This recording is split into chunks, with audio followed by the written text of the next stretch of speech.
right, we're live. Shabbat Shalom. Shabbat Shalom. Let's get this topic rolling. As always, we hope these topics for brothers and sisters in class, for brothers and sisters online are helpful. If y'all have any suggestions or topics, if I say it and say it again, if there's a topic that you told us to hit on and we forgot, because we are human, just remind us. It's okay. We're not tripping, but please don't trip on us because we forgot. Sometimes it's a lot, so we might miss it. All right. So hit us again with it if y'all have any questions or topics, or if there's a question you asked and we didn't get to it yet. Hopefully y'all can see that we try to get to every question, and if we do miss it, it's not because we're trying to play hide and seek. All right, we will answer the question. So we're gonna get into tonight's class. I want to thank all the brothers and sisters from Houston, Rochester, San Antonio, New Mexico, whatever city you're in that's helping out those schools. We appreciate it, and I know they appreciate it. We want to thank y'all, thank everybody that supports, because it cannot be done without you. All right. Check out Chosen Creations on Etsy. There's a lot of things on there. If you do want something made, 10 Commandments, jewelry, check those things out. Chosen Creations on Etsy. All right. What else? Make sure you y'all are checking out the we're always promoting the Blog Talk radio. Oh, the Blog Talk. Yeah. Who here has been tuning in to Tazapod Tuesdays? And that's where? That's go ahead, Taza. Where's that? What channel is that on? I listen to it on Spotify, but they got it on YouTube too. Right. Spotify and YouTube. Yeah, Okay. I think they got There we go. What's? Oh, okay. What's the channel called again on YouTube? It's Bible Talk on the Shop. Okay. YouTube and Spotify. So support that. Support that. We got all the avenues covered to consistently addict yourself to the word, and constantly be conversant in the scriptures. We got all those things. So please support these brothers. Like, share, subscribe, send the link out. That's the new flyer. Y'all should know that. We're in that age. That's the new flyer. All right. So does anybody, I don't want to go over something that's going to take off the whole class, but does anybody got like a quick one? All right, what you got? It's Ecclesiastes 8 and 5. Ecclesiasticus 8 and 5, y'all.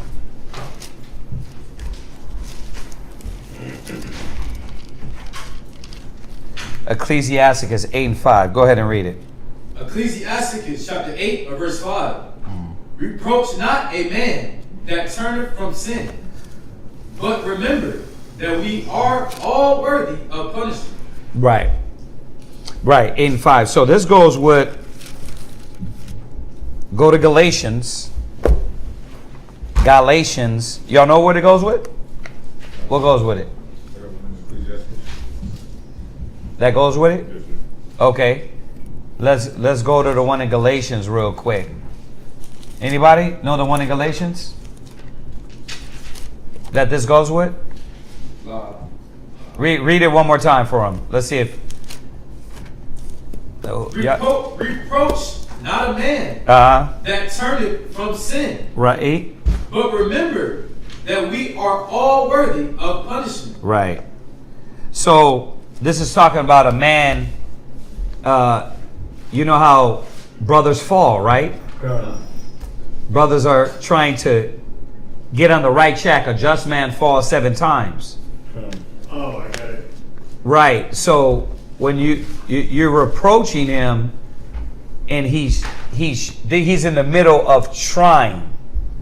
to turn from this sin, right? It's like, this is another good example is when Job's his companions came among him, didn't they know the timing of when to come in? No, they did. They did, because they sat with him. They wept with him first. Now, what they might have done wrong was their approach to checking Job, because Job wasn't in the wrong. But what they did do right was they sat with him and mourned with him first. So it's about timing. It's like, I'll give you a perfect example. My rib, she fell again. She hurt her ankle. Yeah. You know, and she said, and you know, I'm in the middle of like asking her if she was okay and everything. And she said, well, why is this happening? And I'm like, it's not time for that. I was like, it's not time for that. Why at that moment where you're crying your ankle, am I going to tell you, well, A, because you didn't listen to that. You're in the middle of what? No, you're in the middle of the check. You're in the middle of the check. Right? It's like a brother call and be like, Shalom, Mark. You know, what's going on? Just going through it. A lot of times you be wanting to say, told you. Like, we told you, but is that the proper timing? No, you don't need to be told that and reproached at the time when you know and you're calling and you're looking to go on the right path. That's not the time. You got checked. The Spirit checked you. Hey, my job right now is to see what you need. You see what I'm saying? There's a time for all things. So I don't need to reproach you in the middle of you returning and seeing the light. Right? You get it. And that's what Job's friends did. They sat down with him. They didn't be like, you know what? See, Job, you off. Like, God damn, my family just died. Could I at least get a brotherhood? Right? Before you check me? So it's talking about the timing. Right? Why is he returning from sin? Yeah. Because he's repenting. So this person is what? Repenting. This is not the person that is not repentive. Remember that. Just to be clear, this is not the person that's not repentive, because the Most High said what? Go show them their transgressions, right? So this is the person that is returning and knows they've done wrong, as opposed to the person that's rebellious and stubborn and stiff-necked and still trying to go down that path. The Most High said, do what to them? He said, rebuke them sharply. Why? Because he said, my people are what? Stubborn, stiff-necked, hard-hearted, rebellious. He says, go show them what their problem is. So totally two different situations. You remember, you can't put this mind into someone that is not repentive.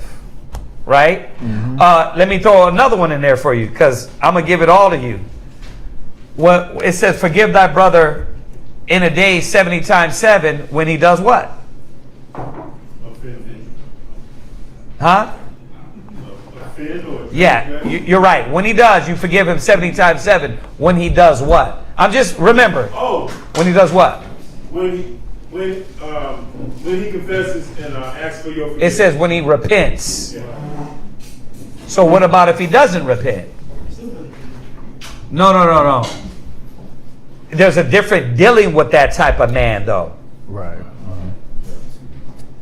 You see that? So I'm trying to show you the other scriptures, because if you don't put that into play, what's going to happen is you're thinking, well, this man is turning, is going through in life. You think it's that. That's not what this is saying. This is saying that This is a repentant person. They see their error, and your timing, you're not supposed to come in and be like, see, that's why the Most High killed your baby. Like, see, that's why the Most High killed your baby. Or, see, that's why the Most High did this to you. It's like, I'm at the surrender of the Lord. Why are you chopping me down, right? Right. So, just showing you all those things in the scriptures for you to see that. Okay, and that's the Reader's Digest version, the quick version, right? Because you know those scriptures. So I'm just showing you in the scriptures where you have to pay attention to those moments. Job's friends know they didn't come in with a check. They came in they said 7 days. They mourned with him. Then after the 7 days, they was like, okay, they did the Israelite thing, which we know how to do good, right? Right. What? Check a brother, right? Israel knows how to check a brother. But that first part is very important because a brother's born for adversity, right? So it's like, okay, he got checked. But I gotta say something, Yahweh, because we got to, right? Right. We're like, he has no idea. He has no idea. Shot Shawashna. She got me on that all the day. But yeah, no idea why this is happening. And it's my job to inform him. Mm-hmm. But timing is important. Right. Right? I was talking about that the other day. There's a brother that left on the auspices of, I'm going to go to this city and I'm going to go run to this and I'm going to go live over here. And the Most High crushed all that. And I was telling my rib, this is why you don't got to say nothing. I was like, now here's the twist.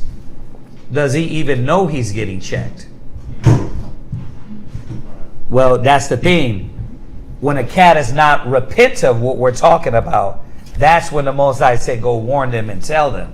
Because there is no, hey, Shalom, you were right. You were right, man. The Most High, not only were you right, the Spirit checked me and crushed all my plans that I had. He destroyed all that. But you know what? He's not going to do that because he's oblivious and he's not repentant. So just timing on being, when you check your brother, like there's you got to know about when to check somebody. There's a time for all things, right? Right. Right? There's the time to cast stones, a time to pick them up. Right. Right? There's a time to rebuke and a time not to rebuke. Right. So that's where judgment, justice, and equity comes in. Right? And that's what we're reading here. That there's a time to give your brother breathing room. It ain't going to be, you ain't going to go to like, you know, his mom died and she was wicked, or her son died and he was wicked, and you come back and be like, yeah, by the blast of the Most High, the wicked perish. You're not going to do that unless you're a cold-hearted bastard. Because why?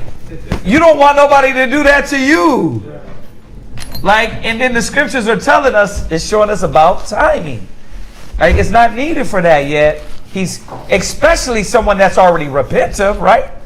That it is acknowledging and coming back to from the error of their way. It's not needed. So read that one more time for everybody that may have just tuned in or checked in or whatever. Ecclesiastes chapter 8 and verse 5. Reproach not a man that turneth from sin. Right. But remember that we are all worthy of punishment. Right. Reproach him not, because he's already turning. Y'all see that? Yeah. There you go. Exactly. Galatians what? 6. There you go. Galatians 6 and 1, right? Go ahead. Galatians chapter 6 and verse 1. You know what? We're going to be doing that a lot more. Very edifying on all aspects of the scriptures, because if you leave out a perspective, then you're going to be Christian mind and one-sided, right? It obviously says here, don't reproach him because he's turning from sin. So, but then all these other scriptures tell us what? Rebuke them sharply that all may fear. So what is it saying? When is what applied? When you go to the scriptures, it tells us when to apply it. When they're hard-headed, stiff-necked, rebellious. The Most High said, how long will ye simple ones love simplicity and scorners delight in scorning and fools hate knowledge? It don't say, you know what, hey, don't check them. Don't check them. No, it don't say. That's the wrong timing. You got a rebellious, simple-minded person that is obviously not repentive. You're going to what?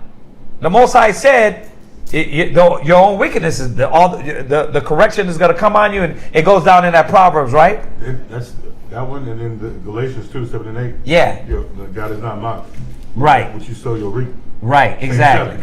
So it's all them that come in the spirit of fear and respect is what his verse is talking about, right? Read that where we're at. Galatians chapter 6 and verse 1.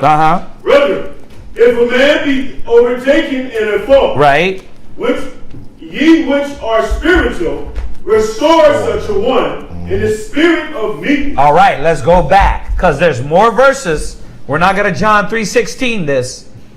Every situation doesn't require restoring in the spirit of meekness. No, because the other scripture says rebuke them that all may rebuke them sharply. Show my people cry aloud. What? Spare not. Right? So there's a time where we're not sparing, and it ain't. Oh, you know what? He wants to do right. No. He's obviously hard-headed, rebellious. He ain't trying to hear. It's a whole different situation. But this brother is what? Repentive. So you have to restore him in the spirit of meekness. Like, why are you chopping in when that's not needed? It's a time for all things. Go ahead. Consider thyself, lest thou also be tempted. Right. So that's why it's I'm going to say it again. The word says it: justice, judgment, and equity. Right? That's needed when we have the dynamic of the Bible. You have many sides of this Bible that has to be applied. And if you're not applying them, then what happens? You're applying them wrong. Or you're leaving out and you're going to be not balanced in run arena. You're going to be too much rebuking them sharply. Right? And like Yeshaya, we talked about before, speak to them comfortably. Now that's in the book too. Speak to my people comfortably. Like, when is what applied? You see that? So that's why you got to know what the scriptures are saying and the dynamic of what leads to one path and another path. Y'all got that? Go ahead. Bear ye one another's burden. Right. You see that? This is a person that is what? Man, is repentive, knows they're doing wrong, is ready to get right. They got that spirit on them, as opposed to, oh no, this person is what? No, I don't see it that way. Then it's like, okay, and yeah, you're not going to go back and forth, but you are going to stand and say, nah, that is incorrect. You're wrong. You're wrong for dealing like this. You see? So it even puts you in that situation to where it's like, wait a minute, you're not even going to admit you're doing wrong? Yeah. What the hell? So you don't got the spirit of fear. You don't got the spirit of humility. You don't got the spirit of ready to hear the word of the Most High. Oh, yeah. Y'all get that? I know y'all got 50 lined up in the clip, but I didn't want to take the whole class on his question. All right? So you got Galatians what? That was Galatians chapter 7. And you got what? You got one? Or that's it? That's the one I wanted. Okay, all right. All right, go ahead. Where you at? Galatians chapter 7, verse 8. Go ahead and go there. We'll just go to that one and then we'll jump on this topic. No, Galatians 6 and 8. 6 and 7 and 8. Oh, jump down to 6, 7, and 8? Yes, sir. Go ahead. 6. Yeah. 7 and 8. Okay. Go ahead. Be not deceived. Verse 6. Oh, you know what? Just read it down. Just go read down. Come. Bear ye one another's burden. Go ahead. And so fulfill the law of Christ. Right. So we're bearing their burden and we're able to be like Aok. You know what? Listen, this is what you got to do. You're still going to teach, But it's a whole different teaching method when it just like your kids, right? Yeah. Y'all know that. Remember, look at the Bible. The 1 minute the Most High is telling Jeremiah, Ezekiel to go out there. Don't be like them. He said, my word needs to be sharp in your mouth, right? Mm-hmm. And in another moment, he's like, okay, go heal my people, right? Go ahead.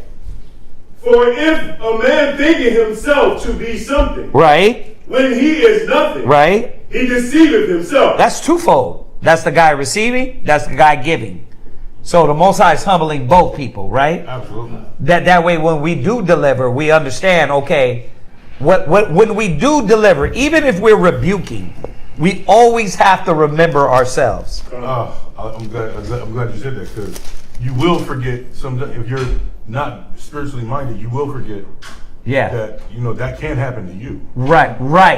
You know what I mean? You will forget that you were there, that you've been there. That's why a lot of times it's like we're not tripping. You know what I mean? And the young brothers around me that are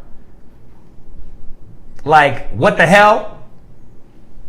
I'm here to be able to say, hey, look, they're going through the steps. You know what I mean? And remind the young brothers, because who was I talking to? I was actually talking to Mount Woolen today about the same thing. Like reminding, like when you're young, you're lit. You wanna what? Rebuke, right? Get your sword out, chop it up. But it's like, okay, you're forgetting that you were there just a week ago. Yeah. Right? Yeah. You were there with that stubborn spirit, with that stiff-necked spirit. You know what I mean? And somebody had to deal with you. So it's always a reminder. Yeah. The story, I just looked it up. It was Shimei. Uh-huh. The story of Shimei when he was throwing rocks at David. Right. And the man, David's man was like, listen, we're going to take this dog's head off. Right. And he was like, nah. He said, nah, yes. The Most High has it in his spirit. Maybe I deserve it. Right. And yeah, exactly. You know what I mean? So just remembering that yeah, you're going to check cats. The process has to happen, but remember in the back of your mind always that what goes around comes around. You reap what you sow. So the same measure you meet somebody with, it doesn't. And this happens. It doesn't matter how long you've been in the truth and you've been through it already, because it's always a process. It's a circle, right? It always will come back, because the Most High is going to prove to Satan that you are still the same God, right? Yeah. So when that circle comes back around, you went through that as a trooper, you're going to go through it as an officer, 50, 100, whatever rank or position or level, spiritual level you're on, because there are spiritual levels, right? It says the measure of faith, right? Your measure of faith now is going to grow, and you're going to go through this again all the time, right? Go ahead. But let every man prove his own work. Go ahead. And then shall he have rejoicing in himself alone. Right. So constantly reminding yourself what your work is and what your job is. Right? You got to constantly remind yourself of that. If not, knowledge puffeth up. Right? You'll get puffed up. Cats start talking about, like, I just don't see why you don't see it. You know what I mean? I had to constantly remind myself to stop saying that. Stop, like brothers get frustrated like that. Like, why he don't see it? He just don't see it. She just don't see it. Like, you know what I mean? That's where they are. You know what I mean? Remember when you were there? Yeah. They don't see it, don't see it. Now, not saying it's right, but to keep your mind level-headed, you got to remind yourself, you know what? I was there when they're ready, right? Or when the check comes, or when the Most High reveals it to them, they're going to see it. But I can't force that, right? Because they still got blinders on, in the sense of being oblivious to the situation.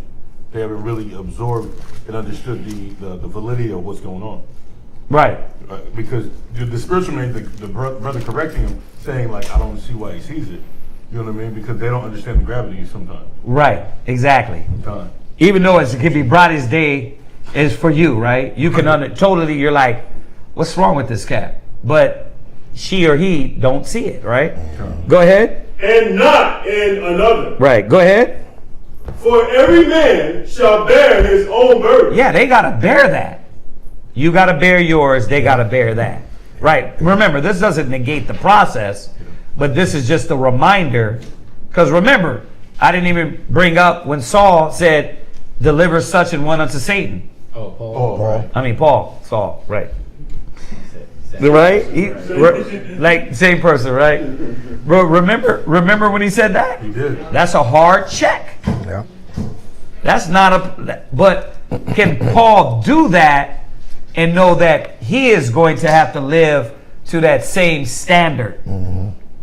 That's cold-blooded right there. You see how it doesn't negate that check, though? You don't be like, well, I'm not going to do that. Well, no. It's in the book for a reason. Some have to be delivered unto Satan. It's there, right? When the Most High was like, look, nah, I'm not forgiving y'all. He's like, I'm not forgiving y'all. I'm turning my back on y'all. You're like, what? Yahweh, give them another chance. Nope. Most High is like, no. The righteous they're going to be over here. The wicked, they're going to die. It's like, damn, they don't get no more chances. No more chances for them. See, that's how the Most High is. He reminds us to, when people need to get corrected, they get corrected. But when they're meek, they're humble, when they're repentant, they don't, right? But us as men, we got to remind this, that whatever measure you put out, that know that you're going to be measured on the same level. Does that stop you from correcting? Wow. You be like, well, you know what? Then You shouldn't, yeah. no, but let's talk about that. Oh, yeah. A lot of times it'd be like, well, dang, I don't want to get corrected, so let me play with this correction. Let me. You start trimming your weight. You start trimming your weight. No, you can't. You have to do what the word says. You can't trim your way and say, you know what? Nah. You know what, man? I'm a man too, so I ain't going to correct this brother like this. No. Rebuke them sharply, still got to be done. Cry out loud and spare not, got to be done. Right? But anything that's done, remember that you will be judged to the same level. Now, that's why we keep going down the road. That's why it says, be not many teachers. Yeah. Right? Because you have the greater condemnation, right? As much as given, much is required. Yep. Right? So it's much more you're going to be held to. Go ahead.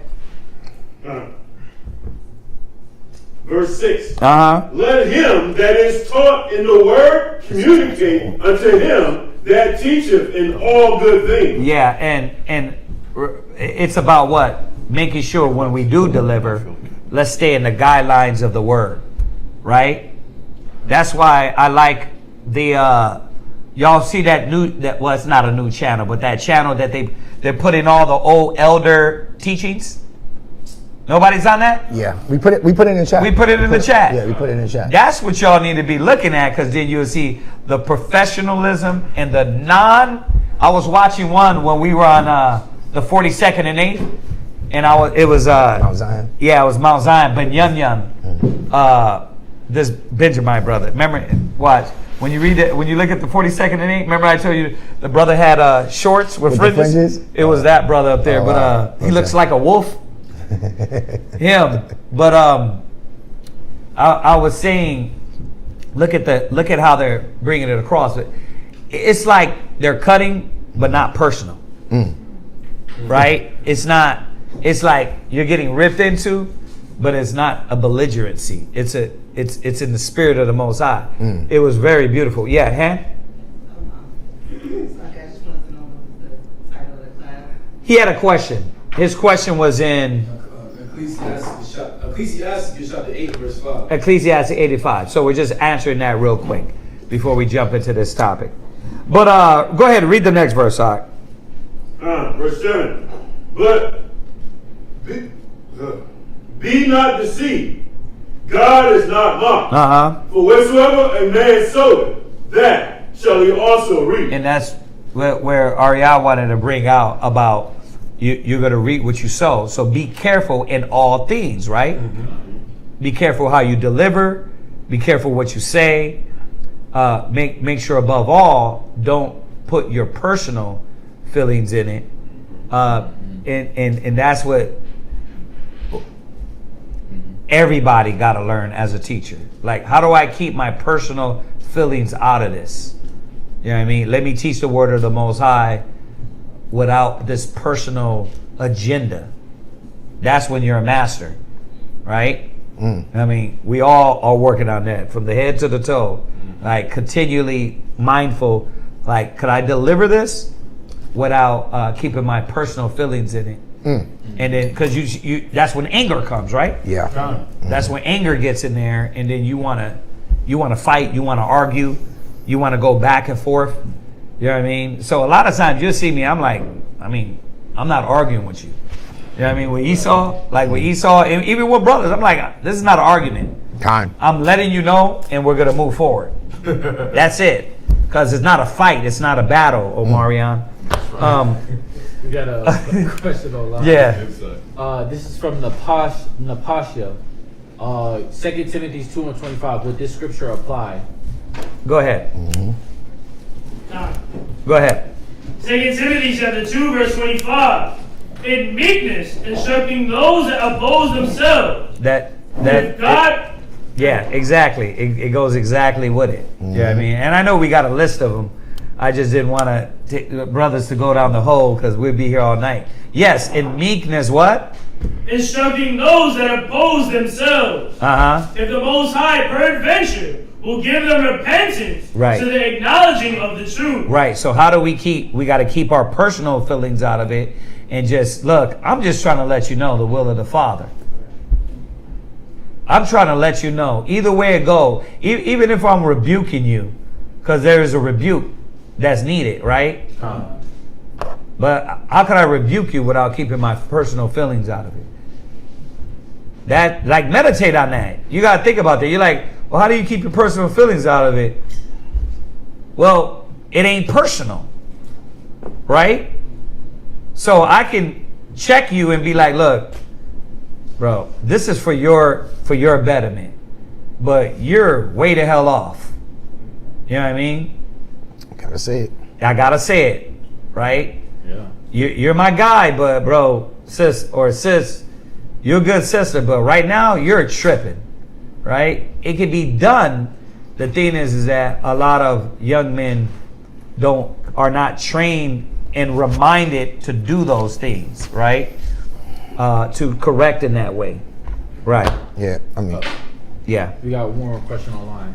This is from Abadiah. She said, you could stunt your own growth, ? This was right after you explained how be careful, be not many teachers. Is because you're going to receive that same, it's going to come right back around the triune. Give me a little cup to throw some of this out. So that's what her question is too. Well, her question is what? You could stunt your own growth. This was in regards to you checking, right? And you're going to be held to the same standard. Well, yeah, definitely. You could stunt your growth. Let's be real. There's something you haven't grown in if you're not aware of this and conscious of it. Yeah, that's like conversation I just had. Yeah, you're lacking that. There's a problem, right? Because like I said to you just a second ago, when I see it, or a brother gets frustrated with somebody to the point to where they're like, what is it? We can, for the most part, talk brothers out of that. Yeah. You know what I mean? Like, look, this is what they're going through. Let's take a look at this individual from this standpoint, right? And I take them through the scriptures, things that I had to learn over the years. One, you can't control nobody. See, that calms a lot of brothers down. Like, you're trying to control this brother, his path. He don't get it, and he's slow. That's not you. You know what I mean? Because we think, oh, that's a grown-ass man. He's supposed to get this. It's not that way. It's not like that. You know what I mean? They just, grown man, young man, The Spirit inspires you. If they don't get it, they just don't get it. So to answer your question / statement, yeah, absolutely. You know what I mean? Absolutely. Like they can stunt their growth. They will stunt their growth when they do that. Was that it? Yep, that was it. Okay. That was it? All right, so we're going to get into tonight's topic. We're going to get into tonight's class. Yeah. I have a question. It's like a yes or no question. Okay, what you got? Loud. Go ahead. Where's it at? In Galatians 6 and 2 with Exodus 11 and 4, 12 and 4, Bill there. Go ahead and read it. Exodus chapter 12 and verse 4. And if the neighbor, households to be little. No. Let's start all over. Read it one more time. Exodus chapter 12 and verse 4. And if the household be too little for the land, tell his and his neighbor next unto his house, take it according to the number of the souls. Every man according to his eating shall make your counts of the land. So you're saying, does this go with what? Bear ye one another's burden, so fulfill the law of your house. How much? Yeah. Go to Galatians 6 and 4? 62. 62? It says, bear ye one another's burden. Yeah. It goes with that because that's the application of it, right? That's the spirit of that we didn't think. Right. That we were just doing it carnal. Like there's supposed to be a consideration not just for your house, but the one that doesn't have, the one that's not able to provide the land. Right. That's why our law has all of those written in it, but we didn't see that. We were just doing it robotically. So yeah, it goes together. You also, Yeah. you mentioned about seeing or speaking on the duality. Yeah. Of when scriptures speak on different things and being balanced in it. Now, I know what you're saying, but be careful with that word, duality. Because when you get into that spiritualism, and not spiritual as in Bible, so I'm just saying, be careful with that. They might think we're on some, and we're on the Spirit of the Most High, the Word of the Most High. Right. We actually talk about right. What we mean. And I know what you mean. I'm just saying for the record, cats that come from that life. You know what I mean? But go ahead. So, I think this is a prime example. So verse 2, it says, bear ye one another's burden. And then it says in verse 5, for every man shall bear his own burden. Right. What about it? So it says every man bear ye one another's burden. Right? I know I'm saying that we just showed in the scriptures how we were bearing one another's burden. It was part of the commandments. Yeah. So when the scripture says bear you one another's burden, it gives you examples of how that's carried out. Yeah. And then when every man should bear his own burden, that's talking about a man sinning, a man not following the law, statutes, commandments, and the penalty of breaking. The penalty of going against it, right? Yeah. When you're going to a deeper level, right? God. Yeah. All right. So let's get into this topic, y'all, because this is a big one. The class title is about what? Is frustration godly? Yeah. Question mark. Is frustration godly? The reason why we have to go over this because we start falling into the spirit of frustration, and we detach ourselves from the Spirit of the Most High. We accept that mind state, right? And it don't got nothing to do with the truth. Right. Right? You're like, you get frustrated, but I'm human. Not realizing that, like, Yahweh, Bahashem Yahweh Shai is attacking every human thing inside of us. Right. So for you to try to detach and act like, well, I can't be frustrated. Like, no, you can't. Because frustration leads and invites a mind state. So this is one. You have a lot of brothers, sisters, husbands. You have brothers to their brother, to their sister. I hate the word sibling. I hate that word. I try not to ever use it.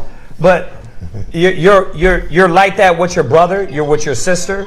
You're like that with your wife. You're like that with your husband, right? And you get in the spirit of frustration to where it consumes you. Now you're irritated, right? So frustration, the definition is the emotional state. It says frustration is the emotional state of being hindered. Once again, this is why we got to go over the topic. Frustration is the emotional state of being hindered. Period. Like right there, you should already know, oh, that is not the mind state to be in. Right? I'm getting frustrated. I'm getting irritated. It's going to stop me from locking into the spirit. Right. It's going to stop me from applying the spirit of the Most High. Right? When you get frustrated, you don't supposed to say, well, I'm human. Like, you get frustrated. Come on, give me some of the more whack-ass lines that was top one right there. that you use to segue your way out of being corrected. Well, you get frustrated. Yeah. That doesn't got nothing to do with nothing. Oh, no. They're gonna quote the Bible. The Bible says, be angry and sin not. Right. You're right. Man, they will do that. That's what the book says. But I'm saying they'll use But be angry and sin not doesn't mean to be frustrated. But they'll use that to justify their frustration. Yeah, because they don't read the Bible. God. Because if that's the case, then this is contradictory. Right? Go to Ecclesiastes 16:13. Right. Like, first of all, the Bible's not contradicting itself. Right. When it says be angry and sin not, it doesn't mean live in frustration and be the angry Israelite rapper. Right? And to where you're angry at life. You're set at your circumstance. You're angry, you're in this situation, or you're frustrated through every situation. Right? You forgot to put the salt in the rice, you're punching the wall. Right? Your husband forgot to put down the toilet seat, you're what? You want to lose your mind. See, nobody cares about me. See, that's what I'm saying. See, I can't even get the damn toilet seat down. It's like, what are we doing here? What is going on? No. Oh yeah. Oh yeah. Because here's the problem. You're letting every moment withhold you from the spirit and then acting like you're going to be able to grow in the spirit. When majority of your day, you're just frustrated. You're angry at life. Right? You're hungry, you're frustrated. Yep. You're hangry. Right? You don't got enough money in your pocket, you're frustrated. Right? The Ariel said something the way you didn't like it. See, I'm frustrated with him. Yeah, Ariel, let's blame it on you. See? Yep. I'm frustrated. Right? It says read that. Ecclesiastes chapter 16 and verse 13. The sinner shall not escape with his spoil. Go ahead. And the patience. The what? The patience. So key word to off the bat shows you what you're lacking. Just go ahead. And the patience of the godly shall not be frustrated. And the patience of the godly shall not be frustrated. Right? Frustration is the emotional emotional state of being hindered. Listen, blocked, disappointed, or prevented from achieving a desired goal. Right? You want to get something done, it's not getting done your way. Right? So what? You get frustrated. It goes, I'm going to get into that point. Right? It says, you're prevented from that goal or purpose or expectation. Now, I want everybody to just be real in this one moment. How many of us is disappointed daily because expectations are not met? Raise your hand. If you're disappointed because expectations are not met. Not met. You're expecting something and it doesn't happen. You're expecting somebody to know something and it doesn't happen. You're expecting your kid to do something and it doesn't happen. You're expecting to have food when you come back home, it's not there. You're expecting to have toilet paper, it's not there. You're expecting for this. Yes, everybody got expectations. Let's be real. Everybody has expectations. You're lying if you don't have expectations. Daily, we got expectations. You know what I mean? I'm like, damn, we finna get off this route. Whew, I hope they got the food ready. Not ready an hour after I get there. I want it to be ready when I get there, right? Nah, right? I want it there. I want it now. That's the expectation. So think about this. And I'm naming all these things because everything can irritate you. This is why you live. It's like why men and women look like you're always on your period. Like, what the hell's wrong with this person? Like, you're just always irritated at life. Go to the cabinet. What's sis? You was gonna say something. I want to ask, being frustrated to a certain point or frustrated period? Like, all right, like the word says, like the scripture says, be angry and sin not. So there's an acknowledgement of what the hell is going on, but where's the sin at? To let these things irritate you and block you. Block your spiritual mind from tapping in to spiritual reasoning. Oh, you're asking how many times did we let that happen? No, I already know it happens a lot. I want you to know how many times it happens. I already know it happens. If yours is 10 times a day or 3, it still happens, right? Right. It happens because we're human. So all these things are going to happen, right? I go in my son's room. I'm like, okay, it's clean today. I go in tomorrow, it might be dirty. My expectation is daily. When I walk in his room, I want that room clean, right? Because he has that mission, right? See, so daily we can have expectations that are not met. Remember, this is the definition of frustration. The emotional state of being hindered, blocked, disappointed. Disappointed. That's where frustration comes in. That's why you see somebody that's emotional, like tapped in. When they're tapped into this emotional state, life is frustrating. Breathing, getting up, right? It's frustrating, right? The smell. You wake up, you said something. That's frustrating. That's irritating. Damn. Right? Yeah. But it says what? The picks up.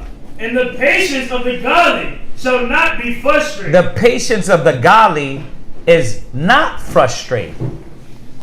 So the godly man is not moving in the spirit of daily, I'm frustrated, and letting all these things irritate. And you know the things is there, right?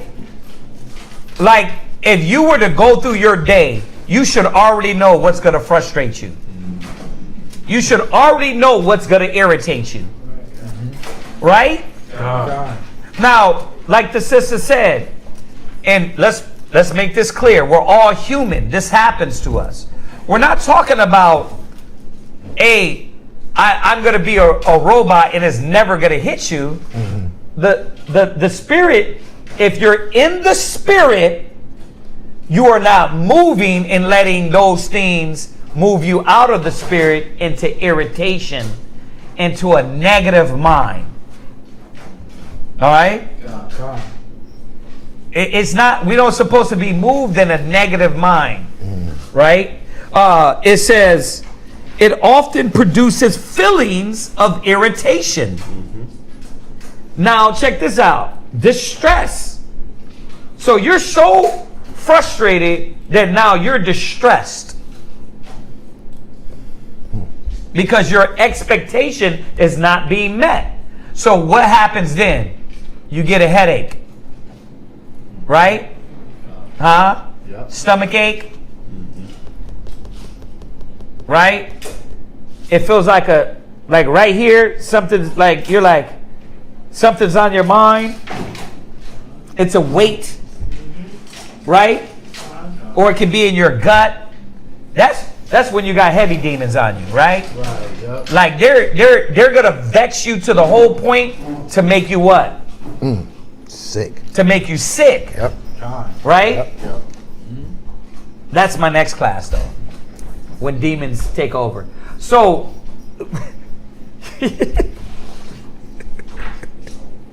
listen, it often produces feelings of irritation, distress, or check this out, discouragement.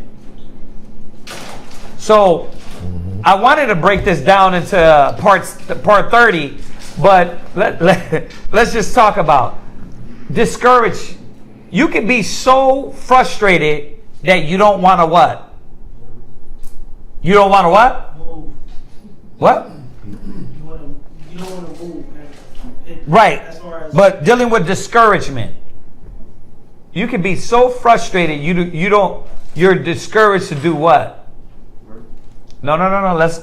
Okay, work. Next one. What? I'm gonna say you don't want to try anymore. You don't want to try anymore. What else? Come on, let me see if somebody's going to say it. There you go. Bing, ding, ding, ding, ding, ding, ding, ding. Right? I don't want to deal with nobody no more. So now you're detaching yourself away from the scriptures, and you're detaching yourself away from your duty as a brother or a sister. Because why? You irritate me. You irritate me how you smile, how you look, how you laugh, when you talk, how you dress. Now you're getting into negative mind thinking in the world, right? Where you see a girl down the mall and you're like, who this bitch thinks she is? Like, look at her, like, those shoes are ugly, right? You start talking like that, like, she thought she really looked cute. And she ain't even doing nothing to you. She's not doing nothing to you at all, but you're what? You're just speaking negative of this individual. Why? Because you're just that negative type of person, right? And when we, as believers, tap back into that, then we are no longer a believer, right? So this distress can get you to the point to where I don't want to deal with my husband because I'm irritated. I'm frustrated and I don't like you right now. I'm frustrated. And I don't. My little brother, he keeps coming up to me and he's just saying, hey, "Gimme." You're like, ah! I will snap your little neck. You say, "Give me again," right? You get what? Frustrated, then irritated, then you get discouraged. And when is it going to get to the point where you don't want to wake up around those people? Right? We haven't even got into the class. That's what it leads to. I'm just going off of the definition. When you're gonna get irritated, frustrated, so much out of the spirit of where you're like, I don't want to deal with that person. I would rather not go to work today. Because this person is just irritating to me, right? Every time you look at her, she's doing what? I don't like your smug face, right? You irritate me. You frustrate me. And you move in that spirit, and then what happens? That spirit overcomes you, right? So, just alone with that one scripture, you should already know that having this frustration where you're consumed by is destructive, right? God? Destructive. God? What, you got more? No, I'm looking at the that prefix of like the dis, the dis. Okay. It says the prefix dis does not always simply mean not. It often means separation, reversal, or opposition. And you know, when you look at what frustration will yield, it will yield you disconnecting. It will lead you in a separation, right? And it would that opposition, now you become disassociated with. Right. So it's when you look at just the word, the etymology of it, it's something that you should say, wait a minute, is this a fruitful?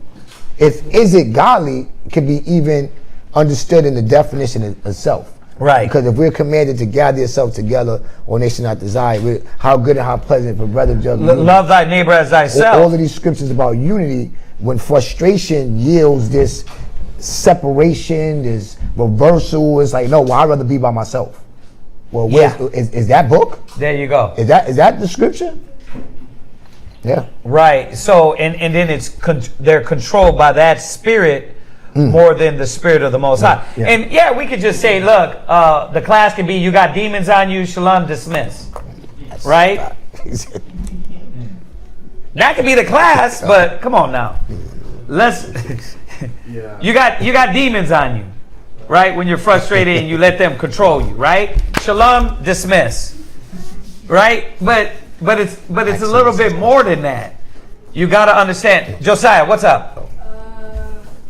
Wait, is one disappointment is you got so angry or what word you were? Frustrated? You to the point that when someone is saying, "Are you okay?" you say, "I am," but you actually not. Right. You're, Mom, you all right? Dad, you all right? And yeah, I'm okay. Right. Just leave me alone. You don't really want the help. It's like, but Mom, you don't seem like you're okay because the way you said that.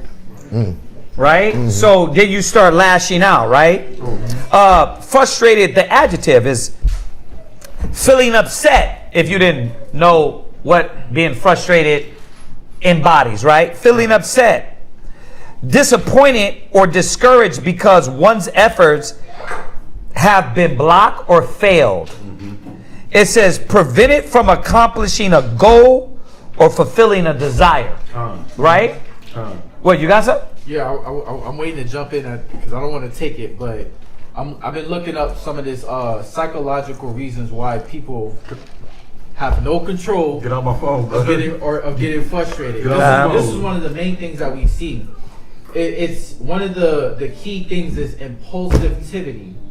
I don't even know if I'm saying that right.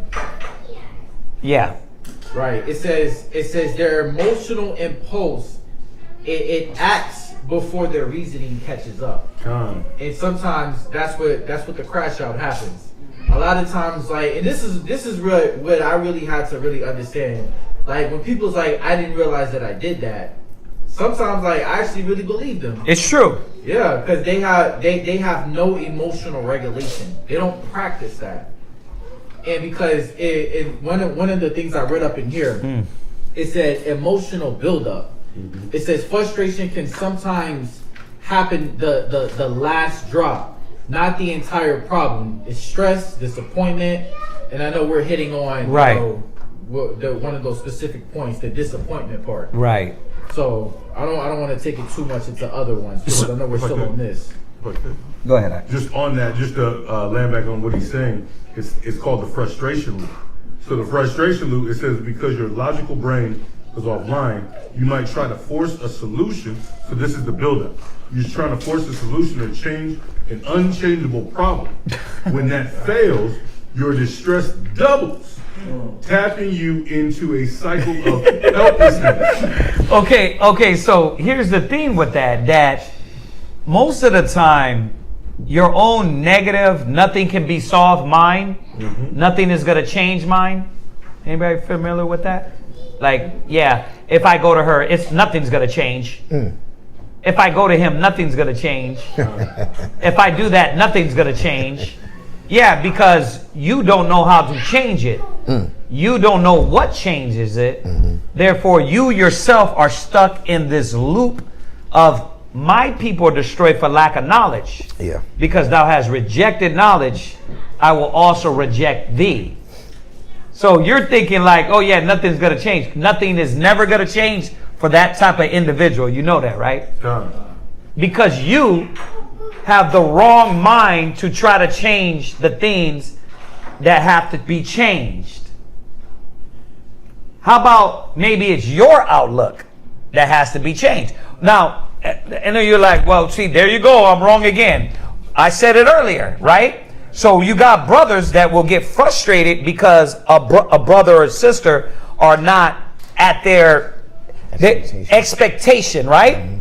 Or the expectation that you held for them. Right. They got to be reminded that you cannot change them. Force not the course. Force not the course of the river. You can't change a person, right? Or you got to apply forgive thy brother. Or you got to apply patience. Or you see that? There's so many things that has to be applied to be able to continue to deal with this brother or sister in the spirit, right? There's a lot of things that have to be applied. But what the problem is, you know why you become negative? Because thou that judgest, you don't judge yourself and say, you don't even got the spiritual or mental capacity to try to look and judge somebody. And you know how? Because you're breaking down trying to do it. You're mentally being broke down, because if you had the mental capacity to actually spiritually assess and judge and examine and help something, you wouldn't break down. Right? No. You wouldn't fall apart. That's why it says you're a novice. Right? It says your senses need to be exercised. Because if they were exercised, you wouldn't be breaking down. That's how it works. But the problem is that my people are destroyed for the lack of knowledge. You don't got the knowledge of the Most High to properly go through the situation and deal with it the proper way. Period. So frustration and irritation consume you, right? Which gets our people in a what? Negative mind state. Go to 1 Corinthians 14:33.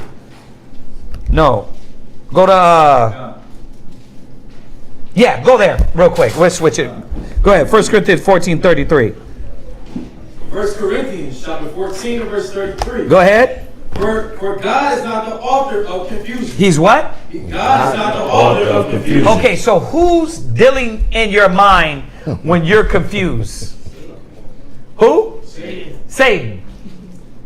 So when I'm consumed by this, it's who? Satan. Ain't the Father. It ain't the Father.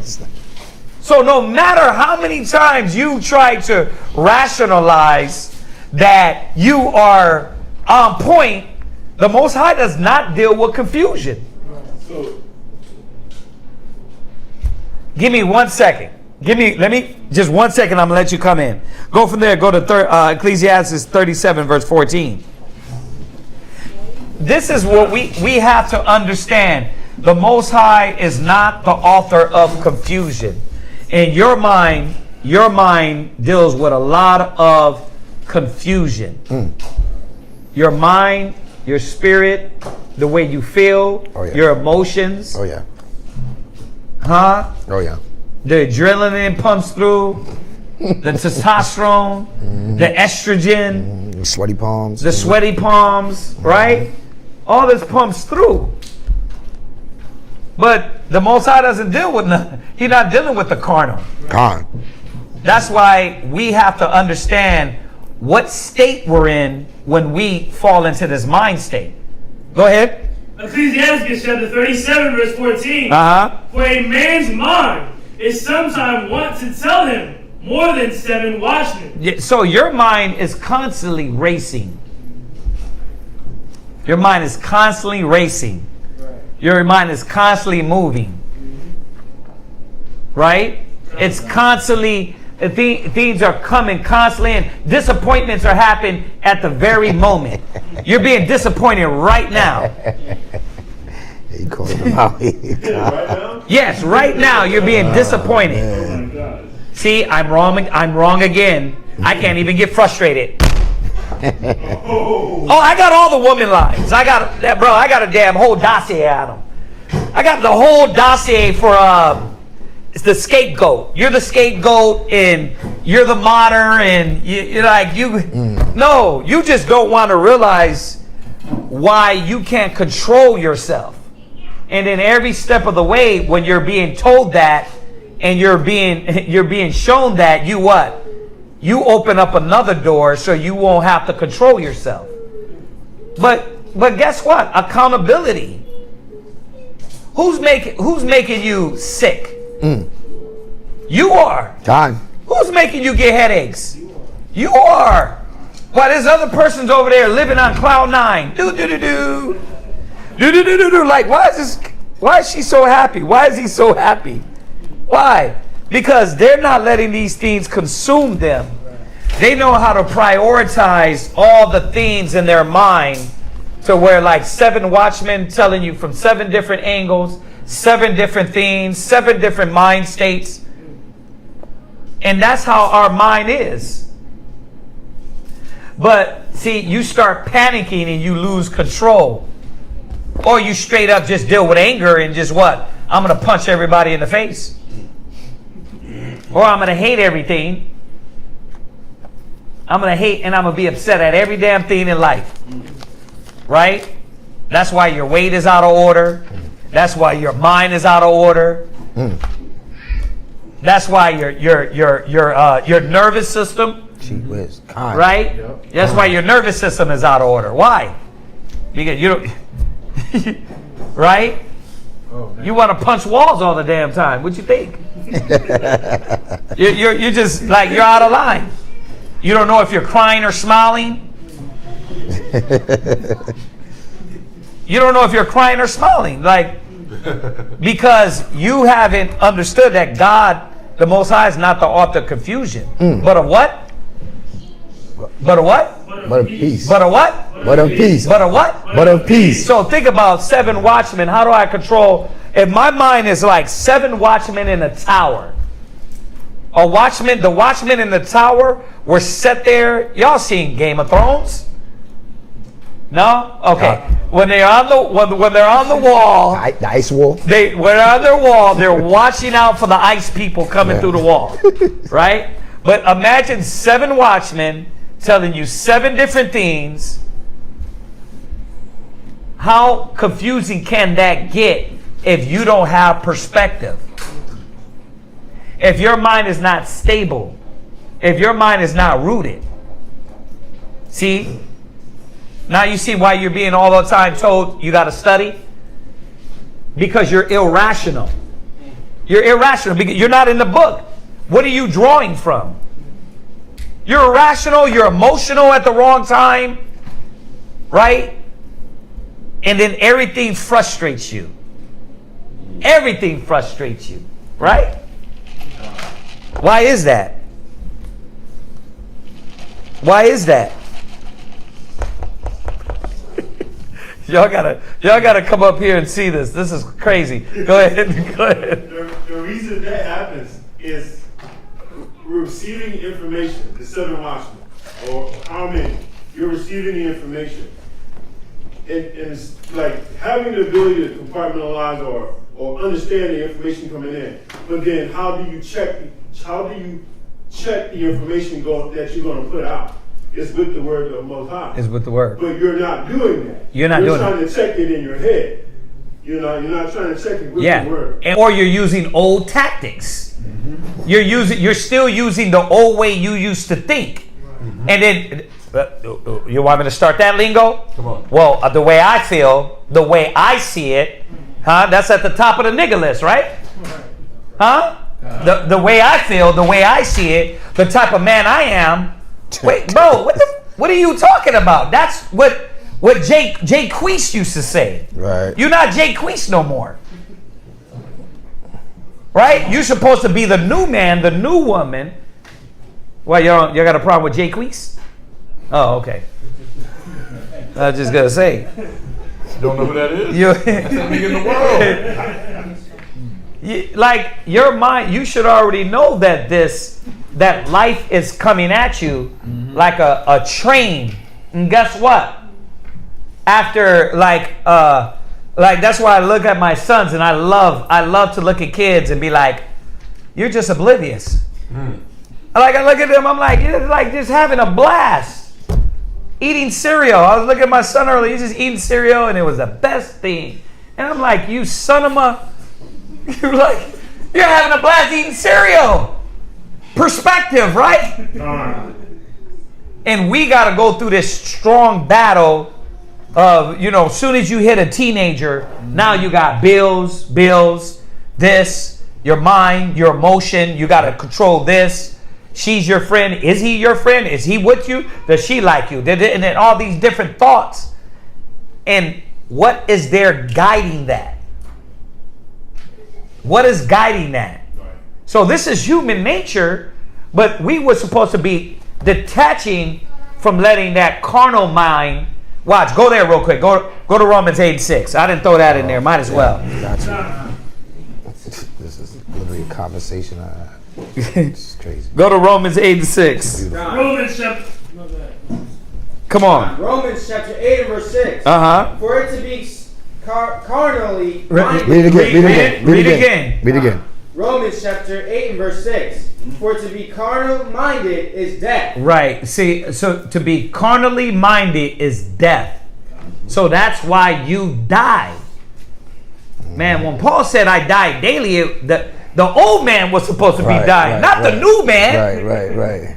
It's like, when he said I die daily, it was supposed to be the old perspective, the old way of thinking. I'm the type of guy. I'm the type of gal. I've always been. Once you start out with that, we got you. We're like, okay, you tapping back into the old man. The scripture says what fruit you had in those things. You still are talking about the fruit of the old man or the old woman. Instead of what the new man. I don't want to hear about what the old man or the old woman. I want to hear about what the new woman is thinking. And you know what that new woman is tapping into her? Her bag is going to be it got to be scriptures. Now, how many scriptures you got to battle those emotions, those feelings, that mind state? So we tell the youngsters, I always tell my kids, are you studying enough, or are you going to have an emotional breakdown? Emotional overload. Huh? Right. Are you going to have that? You just got to have a mental breakdown? Listen, y'all, our job, our biggest thing in the truth is to have mental stability. That was supposed to be the difference between the world and us. Right. If there's no mental and psychological stability, which is spiritual, then what good are we? We're no different than the people of the world. Right?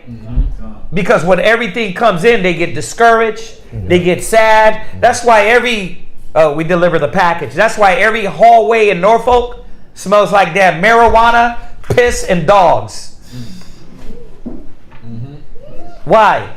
Because their go-to is what?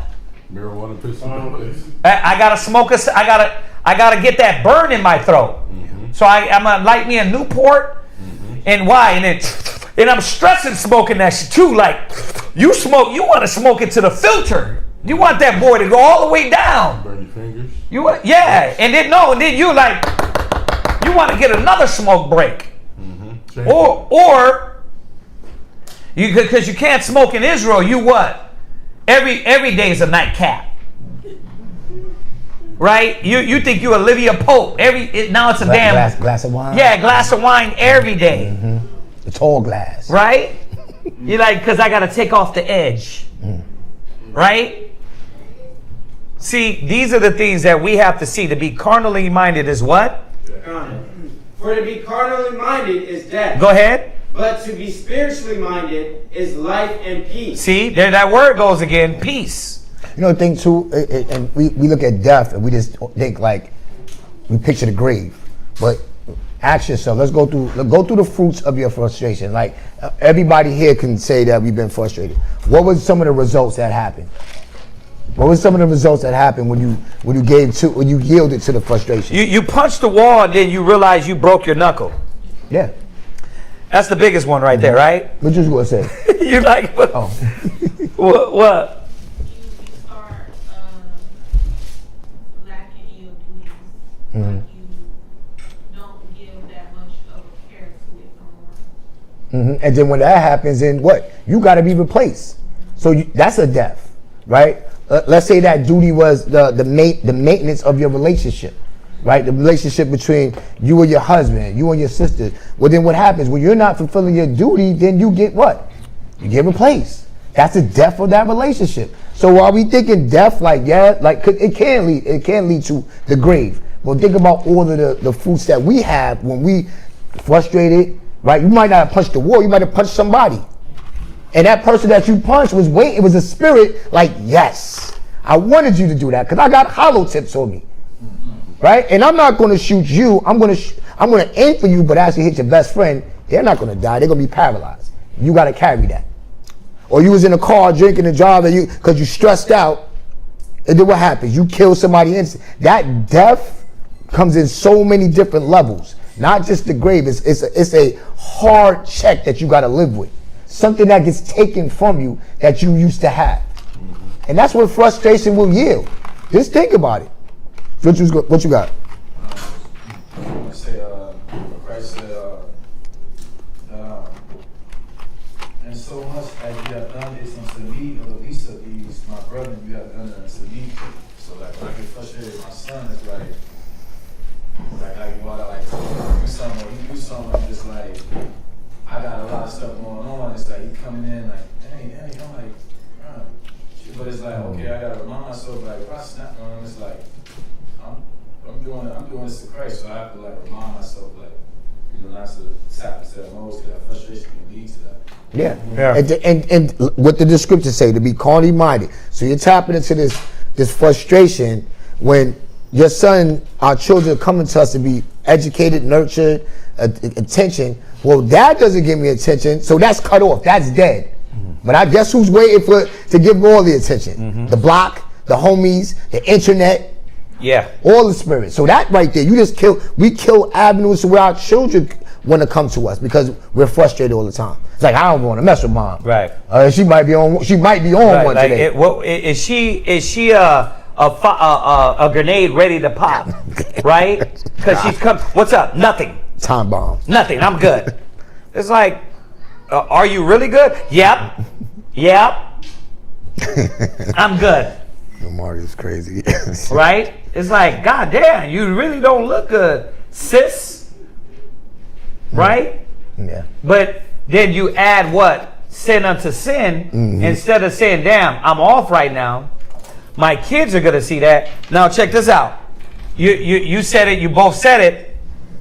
When your son sees you do that, what is he going to do? Same thing. Yeah. He's going to deal with his issues with frustration, with irritation, and not thinking through his problems. So now you got your what? You got your son dealing the same way you deal. Yep. Now you're angry that they're dealing like that with you. Ooh, what? You got, yeah, you're this is literally what it means that my people destroyed for lack of knowledge, because thou hast rejected knowledge, I will reject you. You don't want to go through the way of the scriptures, so you're going to use your old method.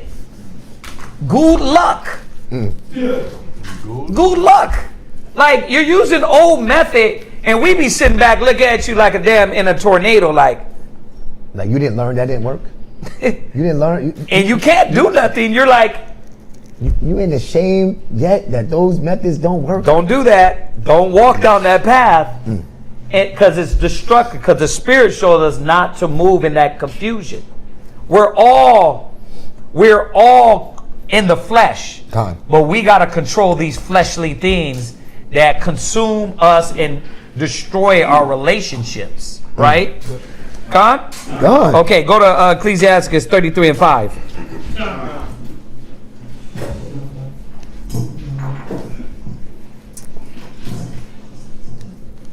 Read that. Ecclesiastes chapter 33, verse 5. Ma Waller, give me Ecclesiastes 40. Go ahead.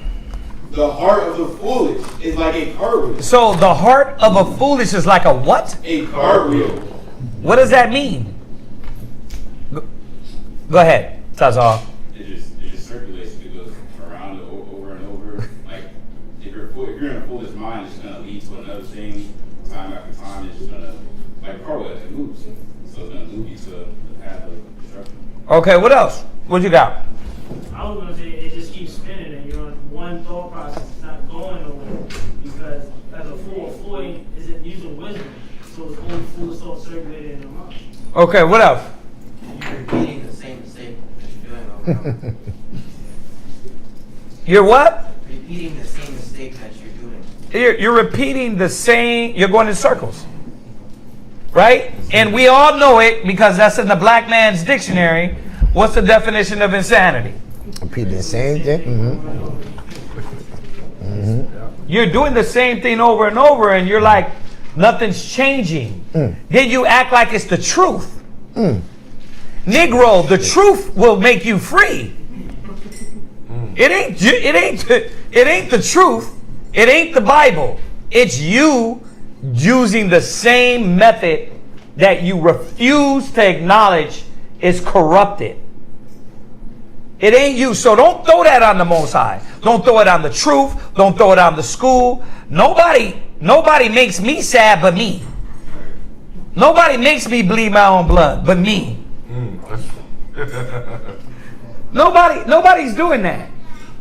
You control yourself, or rather, you don't control yourself. But what did you learn from the white man? I'm gonna go ahead and blame everybody else for my problems. When you control yourself, you're responsible for you. Brothers always ask, well, how long did you last in the truth? I was an individual in the truth for my brothers. I didn't let weakness around me become part of me. If that was the case, I'd have been gave up. When I was first lied on, when I was first betrayed, and all the emotional, like, they betrayed me, and they did this, and you know how much I gave to that brother? All that emotional soap opera stuff. Like, see, I can't do this no more. That's just the lied on me. Right? Damn, do you see how much we did for this brother and what he just did? I don't tap into that. I tap into the spirit that the Most High told us, which is what? Put hope, put trust, put faith in Him. But you know what you do? You say that, but then you let the negative mind control you. You let an evil suspicion control you. You let an evil outlook control you. It doesn't work. It doesn't go together. You have to understand that a fool's mind is in that way. You're dealing foolishly if you're constantly repeating and daily not having a solution. How long are you going to be in the truth and not be free? Huh? It's not the truth. I don't feel like that. I know it's wrong and off. So the Bible did for me and increased me mentally, spiritually. Why hasn't it done that for you? I know a lot of brothers that the Bible worked for. Right. Change their life. Change their mind. Change their thoughts. Change their spirit. Change their actions. Right? In camps. Right? Got to throw that in there. In camps. Right? I know elders that are still in the truth, still doing the work of the Most High, and hasn't lost their mind and went crazy. Right. So something is working. The problem is, why isn't it working for you? You're opposing yourself and you don't know it. Exactly. You got a damn delusion on you, and you think your delusion is going to become mine or this other person's delusion. And guess what? All we do is look at you like you crazy. I can't tell you because I'm being nice, but I'm like, you going to keep doing this till you just leave. Yeah. Because that's all it yields. Yeah, that's another death right there. Yeah, it yields the same thing. No. The same outcome is going to happen. You're going to stay the same way you came in, blame it on the truth because you never changed. I know. That's it. You're only manipulating yourself. Guess what? Guess who ain't going to go smoking weed and back in the clubs? Guess who ain't going to go back to eating pork and following Christmas? Me. But once you betray what you believe in, guess what you're going to do? You're going to go right back to your vomit. And it's always the same thing. So your method don't work. It doesn't. The word of the Most High is true and every man's a lie. And if we bear witness to that, then you can see, oh damn, then you're going to see those elders, or like they were going over the class, like all these men that lasted 40 to 70 years in the truth. Man. Yeah. You're going to see that. But you got to let go. Right? You can't live in the truth frustrated, irritated, hate life. How are you going to survive like that? You got a problem with a person that you don't want to see. How are you going to survive like that? Does that make any sense? No, you usually quit that job, don't you? Yep. Right? Yep. When you don't like that job and somebody over there is vexing you, you're usually like, I'm not going back. Yeah, I'm not doing this. I'm not doing this no more. Like, is this rocket science? Am I that wise to tell you what you already been over in the world and you bring it to the truth? Am I really all that deep? No, it's not deep at all. It's like niggerology. You did it in the world, you bring it to the truth, and you're like, see, this is why I don't deal with people. No, the truth was supposed to change you, and you refuse to change your logic the way you do things. And it's going to continue to happen. Your mind is like a cartwheel, and you're dealing like a fool. Go ahead. And his thoughts are like a rolling axle tree. Yeah, it's the same thing, back and forth. There's no real change. There's no real moving forward. It's the same pendulum, right? Back and forth. We back at the same thing again. We still on that? You know what I mean? You talk to the people like, we still here? You haven't moved past this? And now remember, y'all. It's been 3 years. Remember, imagine that happening with 7 watchmen. Oh, wow. So you got all your mind racing. What type of person is this? You'll destroy yourself. You're going to destroy yourself. You see that? Y'all get this? Go from there. Go to, read that. Ecclesiastes 40 verse 2. Ecclesiastes 40 verse 2. Go ahead. Their imagination of things to come. Right. And the days of death. Go ahead. Trouble their thoughts. They do what? Trouble their thoughts. That's all of us. That's all of us, y'all. That your imagination, if you read from verse 1, this happens to all man. Your imaginations of what is going to be, who is he talking to? Where is he going? Right? Or what is she going to do? Is she doing this? Is she doing that? All these things can move you in a spirit of frustration, irritation, because, or you're thinking expectations. And then you're like, man, this ain't happened. So now I'm angry. I'm upset. I'm emotional. So frustration is not the Holy Spirit. Frustration is not the Holy Spirit. That's just blocking you. It's blocking you from your purpose. Right? Go ahead. And cause fear of heart. And cause what? Fear of heart. What? Fear of heart. What happens to all men? Fear of heart. These are the things that Yahweh Shai the Most High is supposed to be bringing us out of. Why you still got anxiety in the truth? What? Huh? Why you still got anxiety in the truth? Because you have a timeline in your heart, in your mind. You what? You have a timeline in your mind. That's the whole point of you being disappointed, getting frustrated, because you have a timeline in your head of the expectation of when you think it's supposed to happen or that it should happen, right? Yeah. And then you don't see the result, right? You have a good thought mind about, okay, I'm expecting a result, but if it doesn't come when I want it, or I don't see it the way it should be, right? I'm frustrated. Right. Perfect. I want that job. It ain't came when I wanted it. So now I'm getting irritated. I'm getting short. I feel abandoned, right? I feel like somebody, I'm left out, right? Oh, my wife is not doing this. My husband is not doing that. Are y'all getting my point? That if you live on that thought process, life itself is miserable. That's the point of this. Just to show you that how crazy you're gonna, we're not done. How crazy are you gonna be to tap into that mind state? Everything in life will be the end of life. It's like, no, I'm done with this. Yeah, that's like when you get the past due bill. Yeah, like the past due. The past due bills are gonna come till you die, and then when you die, guess what? The past due bill's gonna be there to hush your eyes in the afterlife. You don't understand. You don't understand. You don't understand. They're gonna garnish my check though. You don't understand. They're knocking on my door. What's up, Schwab? You're not meditating on what the scripture says that perfect love casts out fear, and that fear brings torment. There you go. You're not thinking about that. So if you think of torment, he wants to be tormented. Right. So you're not meditating on the right things. Right.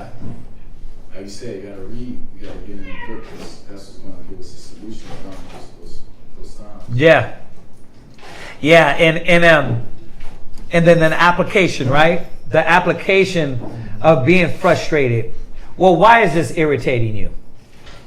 Why is it irritating you? Why? I get frustrated when I know I'm not getting something. Like, I know for a fact I can do it. Yeah. And I'm not. I get.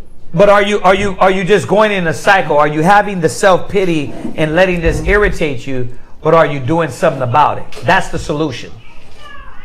I need to do something about it faster. There you go. My pace is too slow. Bravo, sister. Bravo. You said it. Very good examination. Yes.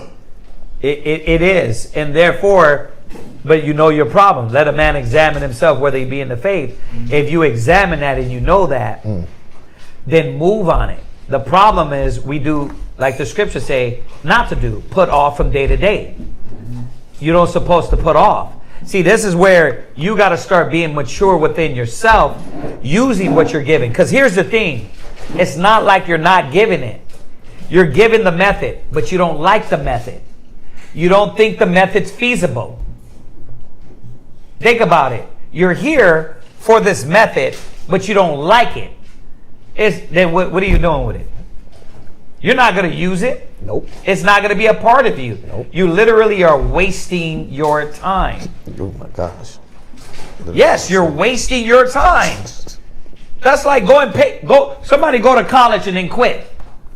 Man, I'm finna go to this vocation school, man. How much is it?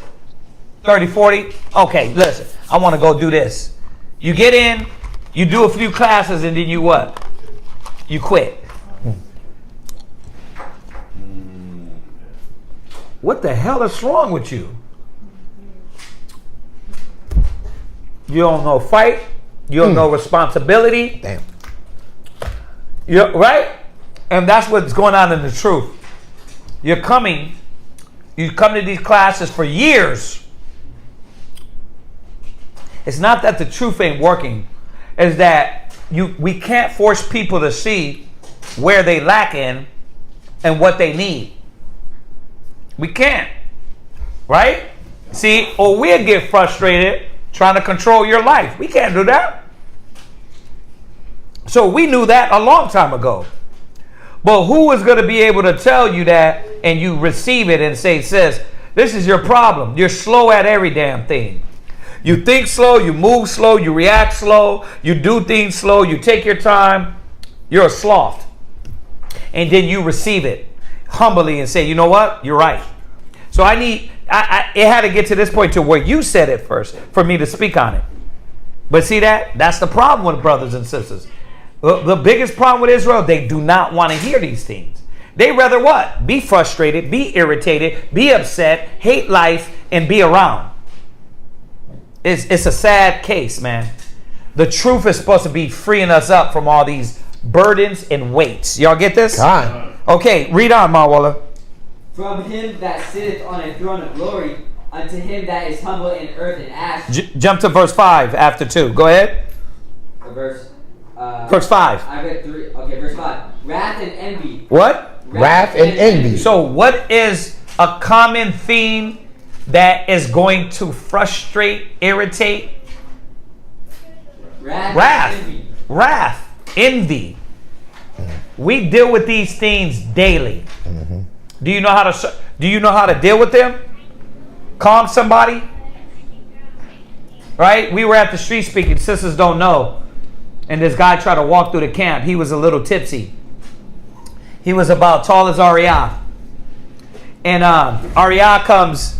Ariah sees him going to walk through the camp, and he walks next to him and stops him. So Judah's tall. He's kind of muscular, and he looks at Ariah and he says, "Bro, why you put your hands on me?" Right? Because he was coming for him. Because he had said something about 5%ers. Right? And he's trying to walk through the back to tap him on the back. Like you said something about 5%ers, right? Ariah stops him. Now, the guy is irritated. He's wrathful. He's got demons on him at this time. 1, engage. Activate the Lionel from the Thundercats to thrash him. 2, calm the situation. You see, this is how life is. It's that moment right there was the perfect application of the knowledge. Perfect. Ariah did what he was supposed to do. He wasn't going to let that guy go into his back and go tap him on the back. If it was that, I'm not saying it didn't feel like he was just going to go rush him, but he felt like he was going to go say, "Hey, what you talking about 5%ers?" But Ariah stopped that. When he stopped him, the dude was like, "Nah, you put your hands on me." Now we're all standing this close. Stand up. He was surrounded. He was surrounded. Ariah and him is like this, and Ariah's just doing the humble lion, right? Mm-hmm. He's like, "Listen." So I'm right there next to him, right? I feel like I'm short to both of those guys, right? And I'm like, "Ariah, did you put your hands on him?"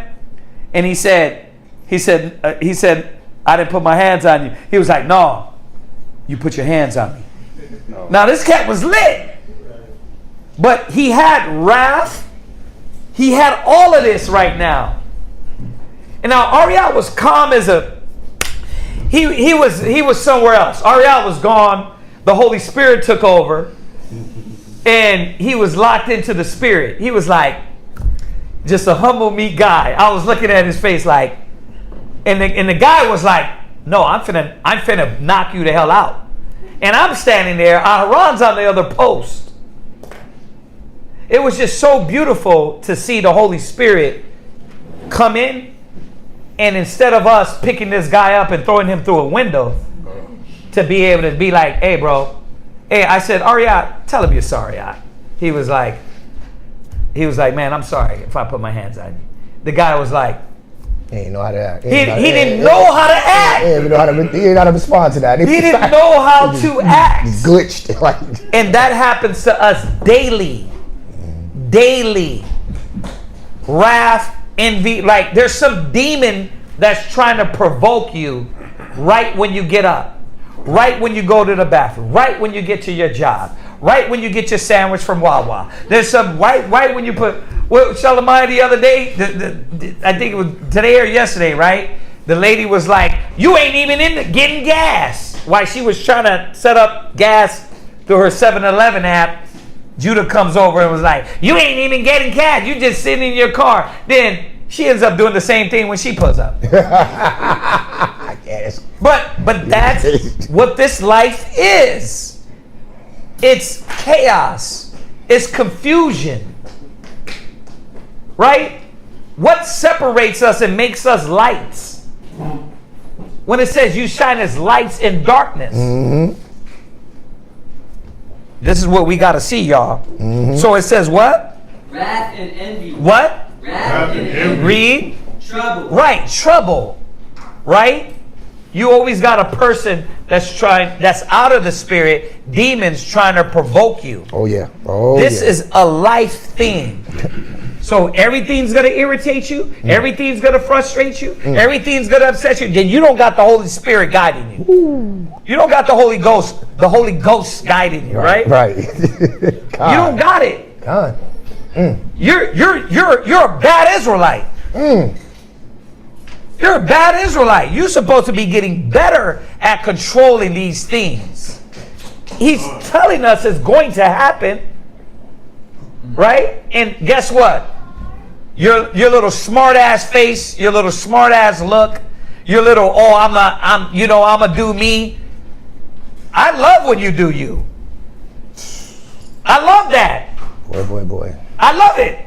Because I always got a story to come back and say, you remember this dummy, this knucklehead that didn't want to listen or hear? God is true and man is a lie. Yeah. Because stubbornness and pride is not going to help you. Embodying the Spirit to say, you know what? Let me be humble and meek and let me learn about myself. I don't got control of my emotions. I get angry at everything. I get upset. I get irritated. When somebody says something to me, my stomach hurts. It's like nobody can have a conversation with you without you getting emotional. Nobody. That's the way your life is going to be. So these are the things, man, that affect and destroy our people and why a lot of our people die in the world. Because they can't control these different spirits. Ye are gods. Well, have some power. Are you going to die like a man? Or are you going to escalate? And are you going to fly like a god? That's what the truth is here for, right? But for the flesh, it's common, right? What else? Read. Trouble. What? Trouble. Who feels in trouble daily? We can't be Christians in here. Like, you know what? I feel in trouble daily. Listen. I just get irritated, get my gun, knock people out, but I believe in Jesus. Like, come on, y'all. Come on, y'all. What is this? There's supposed to be some action, faithful works. To be the lights of the world, to show people around us. Right? Me and Shalimai was talking the other day about that. I was like, about the girl in the car. And I was like, because spirits are trying to irritate you. That way you get angry, messes up your day. Then you come home. Then you give everybody else in the house irritation. And that's the expectation of the world. Right? Go ahead. And unquietedness. On what? Unquietedness. You ever get irritated just because it's not quiet? It's not quiet. It's like, shut up! It's just too much going on. Yep. Unquietness, right? Things that are what? Bring unease. Right? Like you just don't want to be around it. I'm just sick and tired of being around it. It's like, because you're not at peace. How the hell you think Joseph felt when he was in prison? How you think Daniel felt when he was in the lion's den? In the lion's den. Right? How you think he felt? Huh? Go ahead, read. Fear of death. What? Fear of death. Yeah, then you got all that. You y'all got to think about it, man. How many things can consume and bring ulcers and cancers on the body? Can strokes.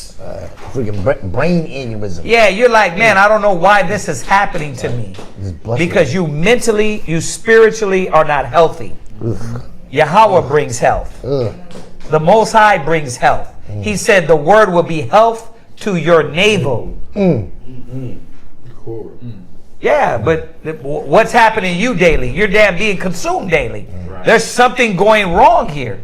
So yeah, that's why we're touching on the topic, because there's a lot of brothers and sisters walking around with the spirit of frustration, shortness. And then you're expressing that to your brother, your sister around you, and you're irritated. You're short. You're angry. And then when you're angry, when you're short, when you shut somebody out, then how they seeing the peace? How they seeing the love? They're not seeing it. All they seeing is, like you said, if you tapped into that, the pissed off dad, the pissed off mom. Why is mom so angry all the time? Like, what happened now? Why is dad so angry all the time? Right? It's like in the husband or the wife is like, damn, okay, I'm headed home. You gotta breathe. Why? Because is she angry again? Right? Then like me and Ma Wooler were talking, like, okay, but if she's out of the spirit or angry, is that going to make you angry and out of it? Like, it's like, who's going to control themselves? Like, somebody got to control themselves. That's what the Most High gave us, the power. It's not in word, but in what? Indeed. It's not in word, but the other one says in power. Like, it's action. That's why. Go ahead. That's why it says in Proverbs, a man that can control his spirit is better than a man that can overthrow a city. Yep. He that is slow to anger is better than the mighty. He that ruleth his spirit than he that taketh the city. There you go. And guess what? A lot of us, we I'm gonna say it again for y'all that didn't catch it earlier. You detach. Oh, it's okay to be like this. It's okay to be angry at every damn thing in life. And then you look like you're what? A zombie. Have you looked in the mirror lately? You look like you're literally a zombie. You're breaking down, man. Right? You're changing. Right? Your roots are dried the hell up. Huh? Damn. You're getting skinny as hell. Why? Because you're letting these things control your mind. You know what I mean? Right. Remember when your beard was nice and oiled? Now look at you. Look. Read, come on. And anger. And strife. It says, and what? And strife. And what? And strife. And you everything's a fight. Everything's a fight now. It's like everything's a battle. Well, they said it like this, and it really upsets me. I'm like, welcome to life. Right? Everybody's going to say something to piss you off, to irritate you, and that's out of the spirit. Are you just going to let every word control your emotions? The only thing you're supposed to let control your emotions is the word. I bear witness to that. Let the word be true. Right? All that other stuff is garbage. All the worldly things is garbage.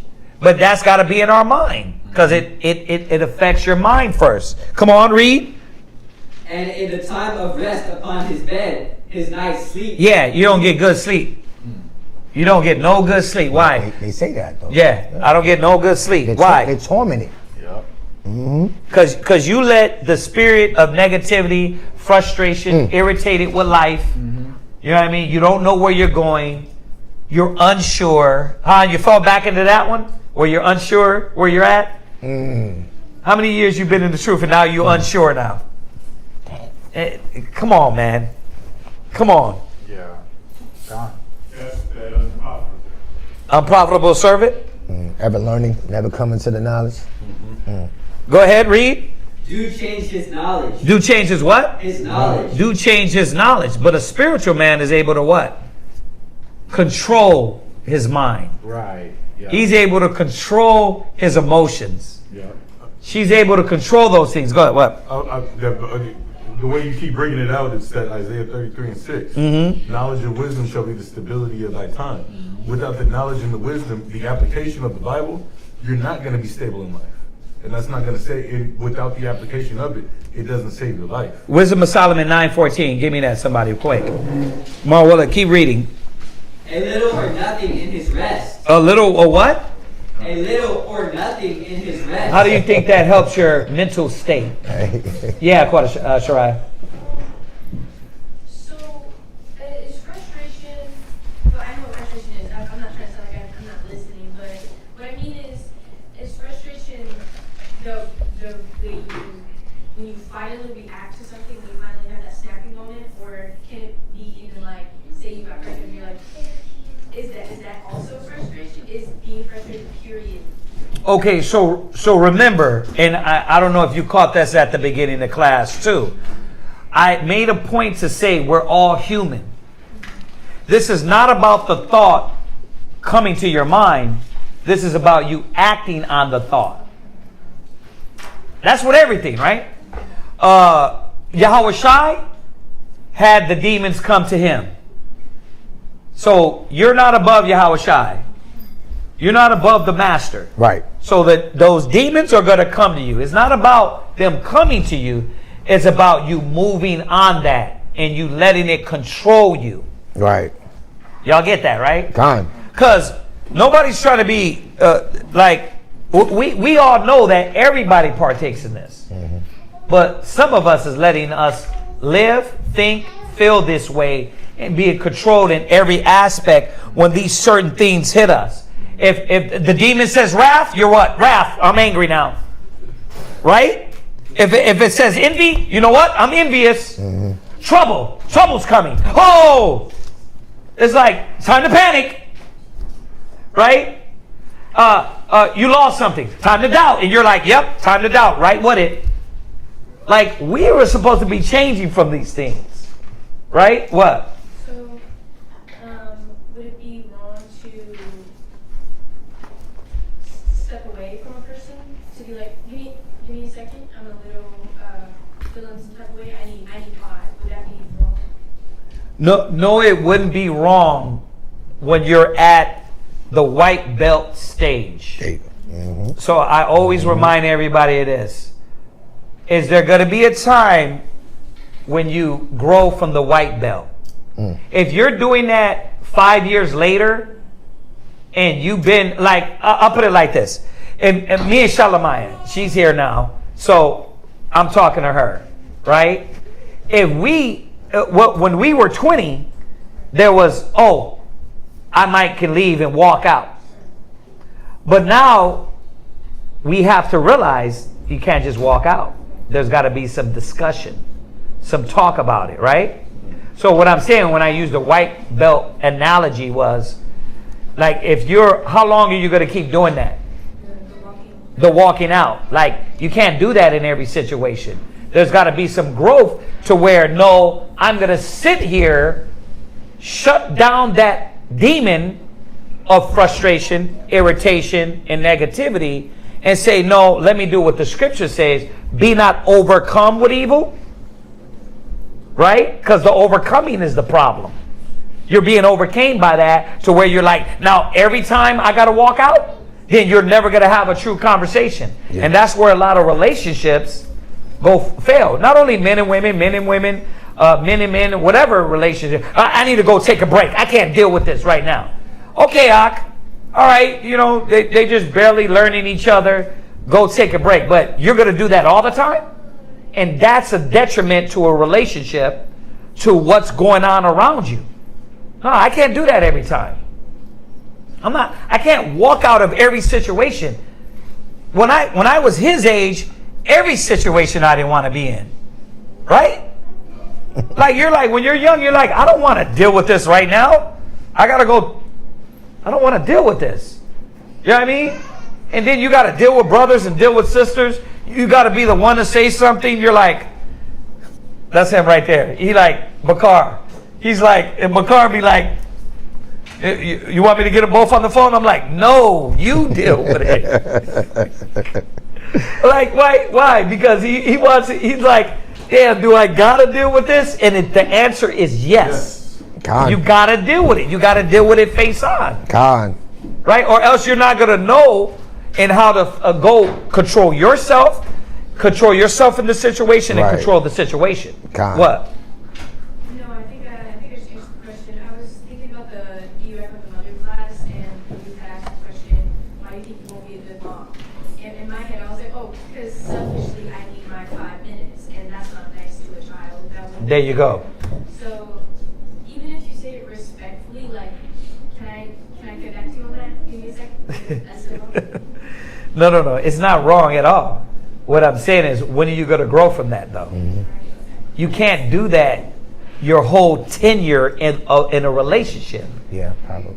You know what I mean? You got to eventually say, no, I got to deal with what this conversation is or this situation is. Mm-hmm. It can't just be like every moment that requires communication and us getting past something, I got to go take a breather. Let me go take a break. Like, what are you doing? Where are you going? Oh, I need some air. Where H2O is literally everywhere. Like all that damn soap opera. I need a break. I need to go get like, where are you going? Where is that? Where? Like, I never understood that. Like, there's nowhere to go. Guess what? You got to end up right back there again. And what it is you think being alone is going to settle your mind when it's not. It's not. You still got to come to the situation and apply the Spirit of the Most High in that situation, not run from it. Yeah, it's like when you ask what would your house say, what would Christ do, what would Jesus do? What did he do? How did he deal when he had Judas with him that was stealing? He knew Judas was going to line him up and kill him, right? He had Peter that was stubborn. Like, we don't see Christ being frustrated, right? The scriptures, so go to Proverbs 24:10. Right, before you go there, you were going to say something else. I was going to say, what if it's not like, I need a moment from you? What if it's I don't know how to word this, I don't know how to talk that's because I feel like this is emotional and I need like a minute to...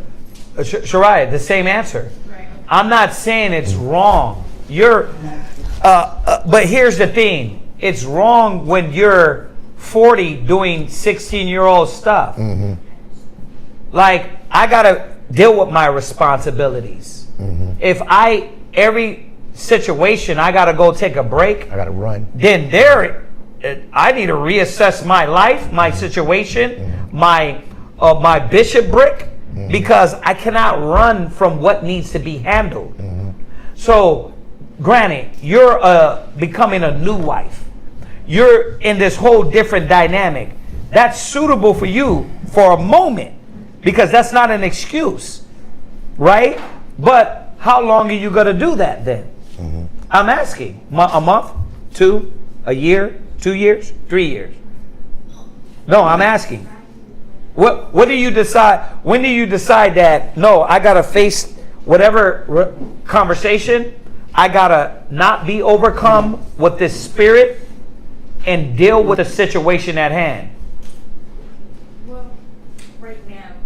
Like, right. Like, obviously I want to do it right now, but it does take me having to be like, all right, Spirit, I might say something wrong, but at least I'm not like walking away like that. Well, do what the scriptures say. If you don't know, put your hand on your mouth.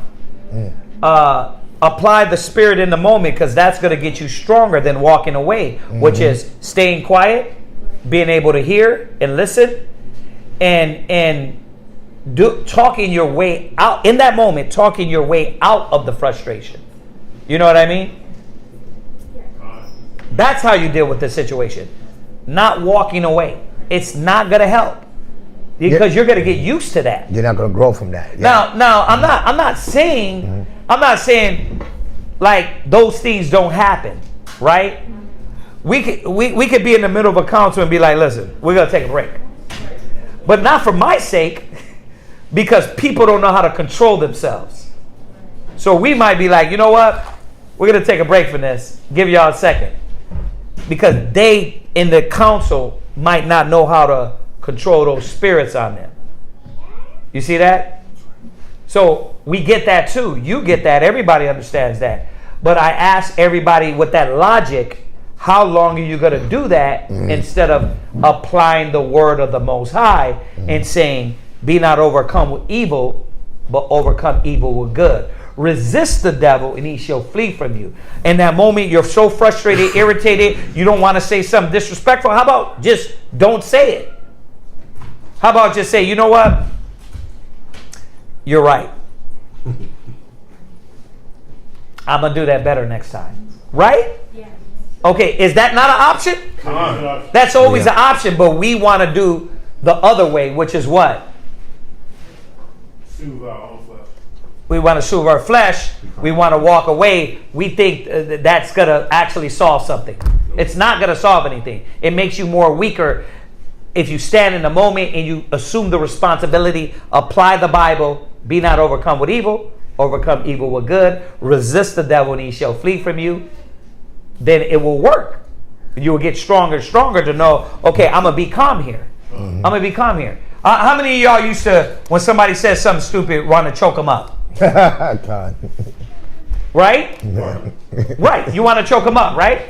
How do you think everybody overcame that? By standing there not choking them up. God. Right? Like being able to deal with the situation. Right now, if we go around and we say, well, let's check.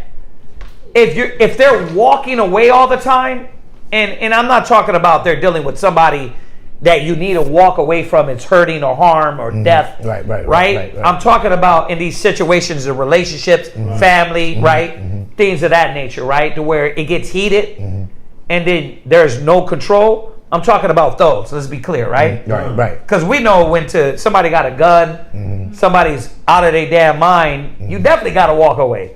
She's not talking about that, all right? Just for the record. She's talking about a relationship, a brother or sister, a husband or wife, that type of relationship. You cannot run from those things all the time. Y'all get it? Now, let's go around and ask all those people that raise their hand and say, okay, dealing with relationships, right? Not a gun-toting lunatic, but dealing with relationships, are you still walking out? So there you go. She hasn't learned it. She says, yes, I'm still walking out. That means she hasn't learned. That method don't work. It's like cats that smoke weed. Man, I smoke weed because I get itchy, I get nervous. But you're going to be doing that all your life because that's not the healing. That's not going to heal the situation. What heals the situation is the proper method, the application of the Spirit. Right? That's what it is. What? So what if, and I don't know what your fear is, well, actually, okay. All right. Right. Who else had a hand? You had a hand. What? Okay. What? What if you just don't want to seem like a crybaby and start crying? What if it's like one of those? What if it's like, give me a second, I'm about to start crying for no reason?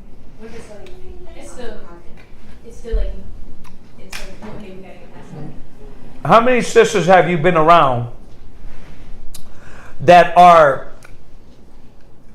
what's the word? That they can cry on cue? Crocodile tears? Exorcist is a good one. Oh. I thought you said exorcist. I'm sorry. Okay, actress. Okay, no. Let's talk about this because what she's saying here. How many sisters you been in counsel with, and when a sister's getting told something, she just starts crying?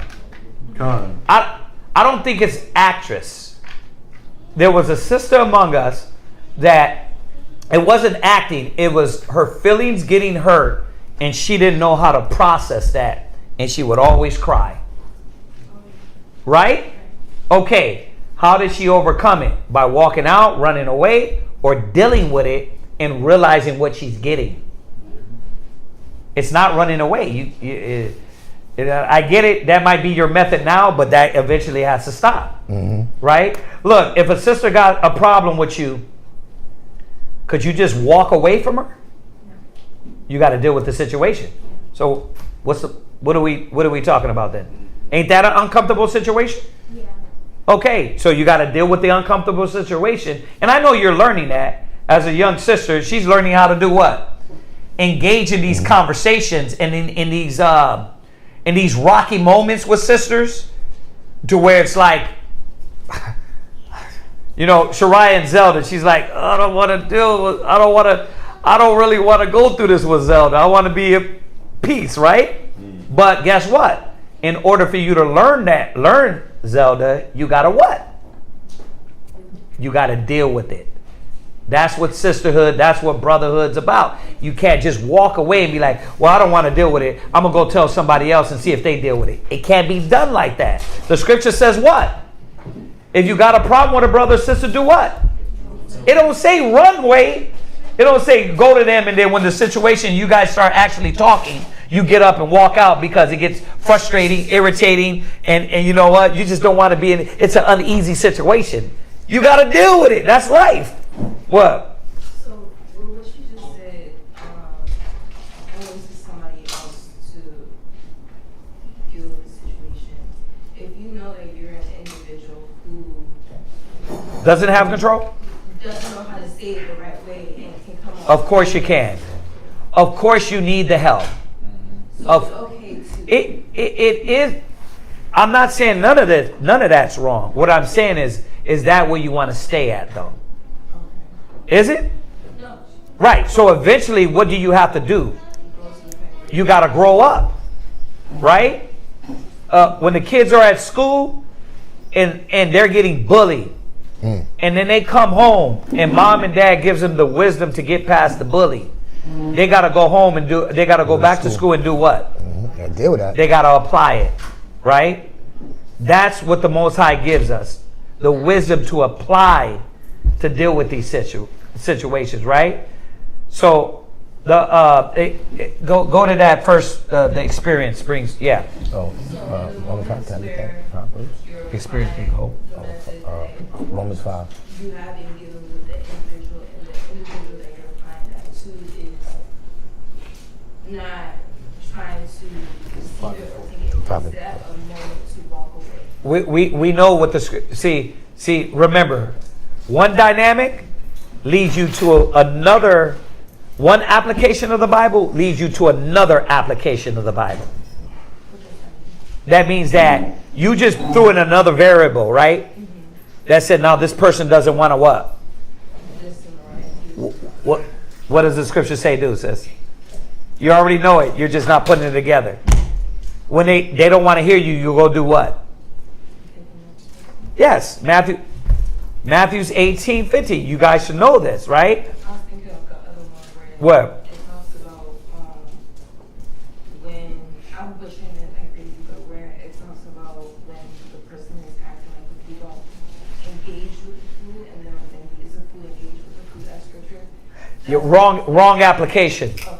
You know why wrong application? Answer a fool not according to, if y'all caught that? Because this is your sister trying to, you both are dealing with a situation, as opposed to a foolish person not wanting to hear the word of the Father. Think about it. Matthew's 18:15, it tells us do what? Go to them and talk to them. And if they don't receive you, they're a fool and leave them. See, you see how that application of answer not a fool according to his folly is a whole different thing. You're dealing with a brother or sister in a situation that you guys have that needs to be dealt with. Well, if they don't receive you, it says go get another so they can receive you, right? They can get some real counsel in that situation. That makes sense? Yeah. Do you think there's the striving, the back and forth, the striving, the back and forth, the being impatient, the frustration comes from the giving up, right? Do you think it comes from the one's thinking because they get frustrated and allow themselves to think that way, that they're giving up on trying to explain or trying to help a person or make a person understand? Everything you're saying. They're giving up on all of that. They're giving up on the method. And above all, they're giving up. Go there. He quoted it earlier. Go to 1 John. See, so this is what I wanted. I wanted y'all to actually get involved in the conversation so everybody can understand. Because when we move with the spirit of frustration around each other, then the spirit of love is not going to be around each other. The spirit of patience, the spirit of long suffering, the spirit of kindness, the spirit of gentleness is not going to be around you. It's not going to be around you if you move like that. Perfect love casts out fear? Yeah. 1 John 4. What is it, 4? Yeah, read that. 1 John 4, verse 18. Go ahead.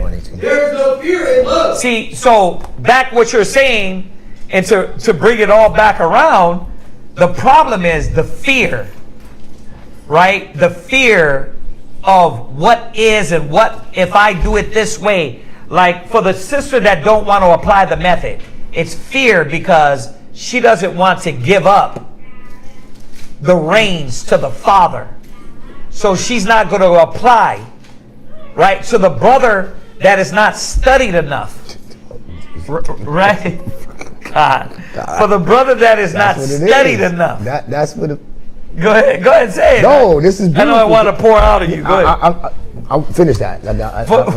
For the brother that is not studying and doesn't have the tools, is what is holding him back? Fear. The fear and all these things. That's why a lot of people are reluctant, right? Or just straight out wicked and rebellious. You just don't want to apply the method. You got another agenda. Damn. But we're going to be optimistic on this, right? I say it's a lot of fear and things overcoming you to give in to the method of the Father, right? Go ahead. But perfect love casts out fear. But perfect love. See, so right what you said, their love is not greater than their emotions and the way they want to deal with things. Their love for the Father, their love for the brotherhood, their love for all these things. It's not greater. So when he quoted that, I was like, man, that was perfect. Yeah. Because that's exactly what's holding a lot of people in these moments where wrath and envy and striving and all these things are more greater. See? So who's remembering to yield to the Father? Right? Like who's daily remembering, oh, that's a negative thought. Sure, but like that's the negative thought is going to create negative speech and negative thinking. If I'm always irritated and frustrated and hated, what is it that you don't understand? That life is a drag? That's what it is. You don't understand that? One thing I learned about this, the whole delivering the package things, the Most High is like, look, I'm going to humble you. You're going to be patient.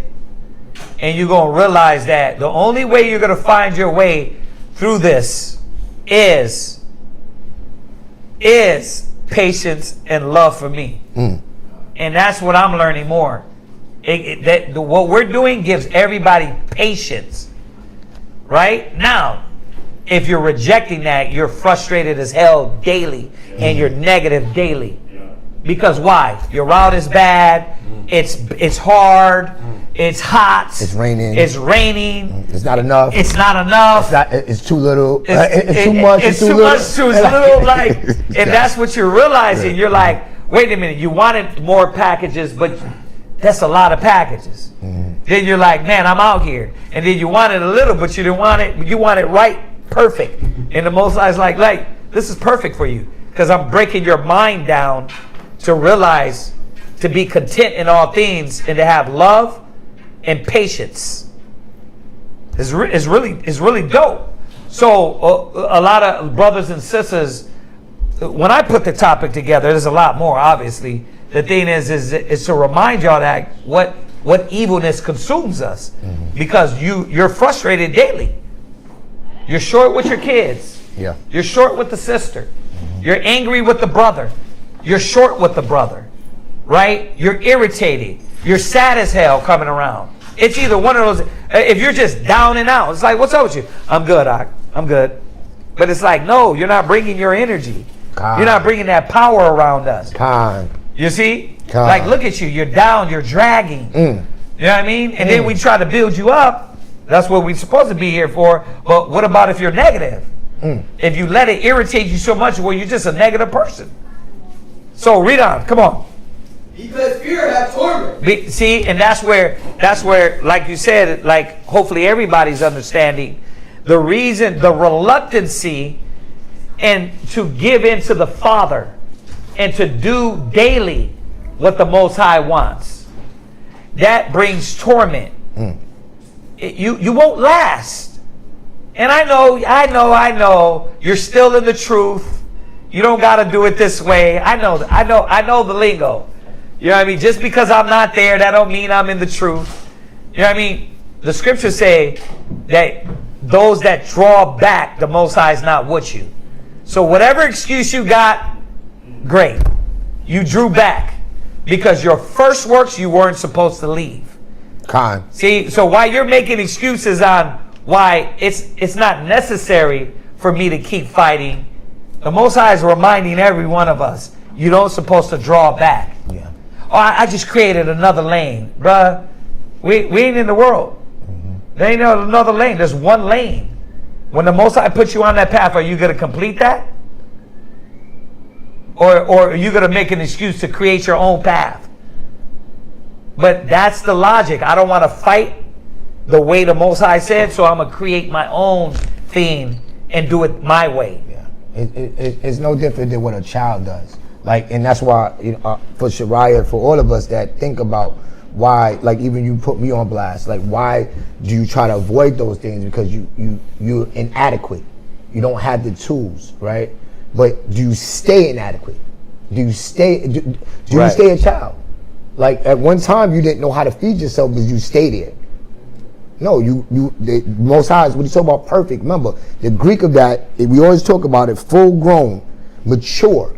So when you don't have the ability to deal with your husband in that situation, with the brothers, and you just want to walk out, okay, but there has to be an understanding that I got to mature from this. I got to perfect this inadequate part of me, or I'm never going to be able to solve anything. I'm always going to be, and it shows something. Read the Proverbs 24:10. Come on, Proverbs chapter 24, verse 10. Somebody else get 2 Timothy 2. In 2 Timothy chapter 2 verse 2 Timothy chapter 1 verse 7. Go ahead. If thou faint in the day of adversity. If you do what? If thou faint. Right. If you're running, if you quit, you give up. What is it showing about your love? What is it showing about the commitment? What is it showing about your tools? Why do we constantly remind brothers and sisters, you got to armor yourself up? What did Paul tell us in Ephesians? That we're supposed to be ready because we got to go to war every day. You know you deal with frustration.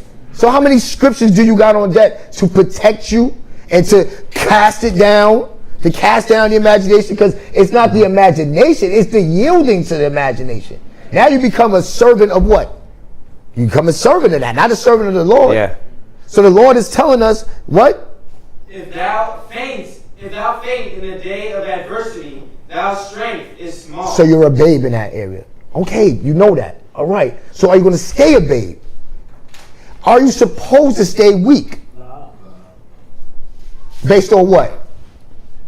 Based on what scripture? Yeah. That's what the mind's got to, in that moment, just like your frustration, you put anger rests in the bosom of fool.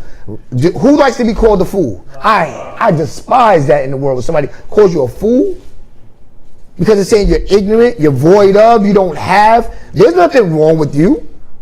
You could get it. Put forth your hand to the plow and go get what you need so you're not foolish. That you're not lacking. So if you don't have that ability, and then you gotta give yourself to what the Father's given us. What did the Father give us? Go to 2 Timothy 1:7. 2 Timothy chapter 1 and verse 7.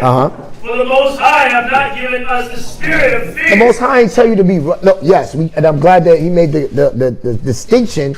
It ain't saying now you super thug, you Superman. You use wisdom in those situations. When you talking about how to endeavor to keep the unity, the definition is painstaking effort. So, but why is this such a pain to you?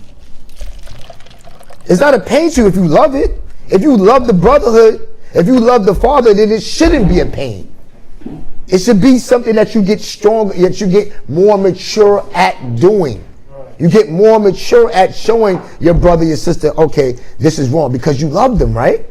You get more mature at receiving that correction, because you know it's coming from a place of what? Of love, right? So but the Most High didn't give us that weak spirit that makes us run, that makes us avoid, that makes us say, you know what, I just can't deal with this. That comes from Satan, right? Most High is not the author of that. So it's coming from the devil. But what the Father gave us was, watch, read. But of power. But of what? Power. Okay, so go get what your Father gave you. Yeah. Why don't you have that power? Well, you got to get in your book. Are you counseling to get the power? How do you deal with that, Mom? How do you deal with that, Dad? That goes back to yesterday's class. Are you seeing somebody that does have that power? Are you seeing the fruits of your elders? Then go get that. Covet the best gifts. To your elders, and I like that, the honesty, the transparency to say, yeah, that spirit tries to get me too. Right. But you don't see the brothers losing it and flipping it. Like, come on, y'all. The power that we have is because we are princes of power. Read. And of love. That perfection of your love is seen by, right now, I'm not good with this, but you know what? Because I love you, I got to get better. I got to overcome this. You got to bring forth the fruit. You got to add this on to you. Read. And of a sound mind. Now, when you look that sound mind up, what is it saying in the Greek? Goes back to why somebody, if you're in this, because a lot of times people think that these are confrontations, like conversations. They think it's a confrontation. Well, even if you look at it as a confrontation, what makes somebody comfortable in those physical forms? They have a discipline. Maybe they know martial arts, right? When you look at that sound mind, it's talking about discipline. Now we know we don't wrestle against flesh and blood. We don't use carnal. Our weapons, the weapons of our warfare, are what? Not carnal. So I'm not supposed to be trying to look for how to choke you out because we don't agree. And that's what we're looking at about, well, I'm going to run. That's a carnal method.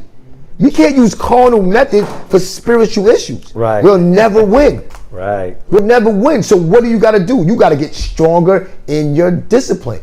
You got to get stronger with your weapons. You got to get stronger in your love. The sound mind in the Greek, in the blue letter, it said self-control, moderation. The self-control of your moderation is the discipline. And it tells us in Wisdom of Solomon that the care of discipline is what? Love.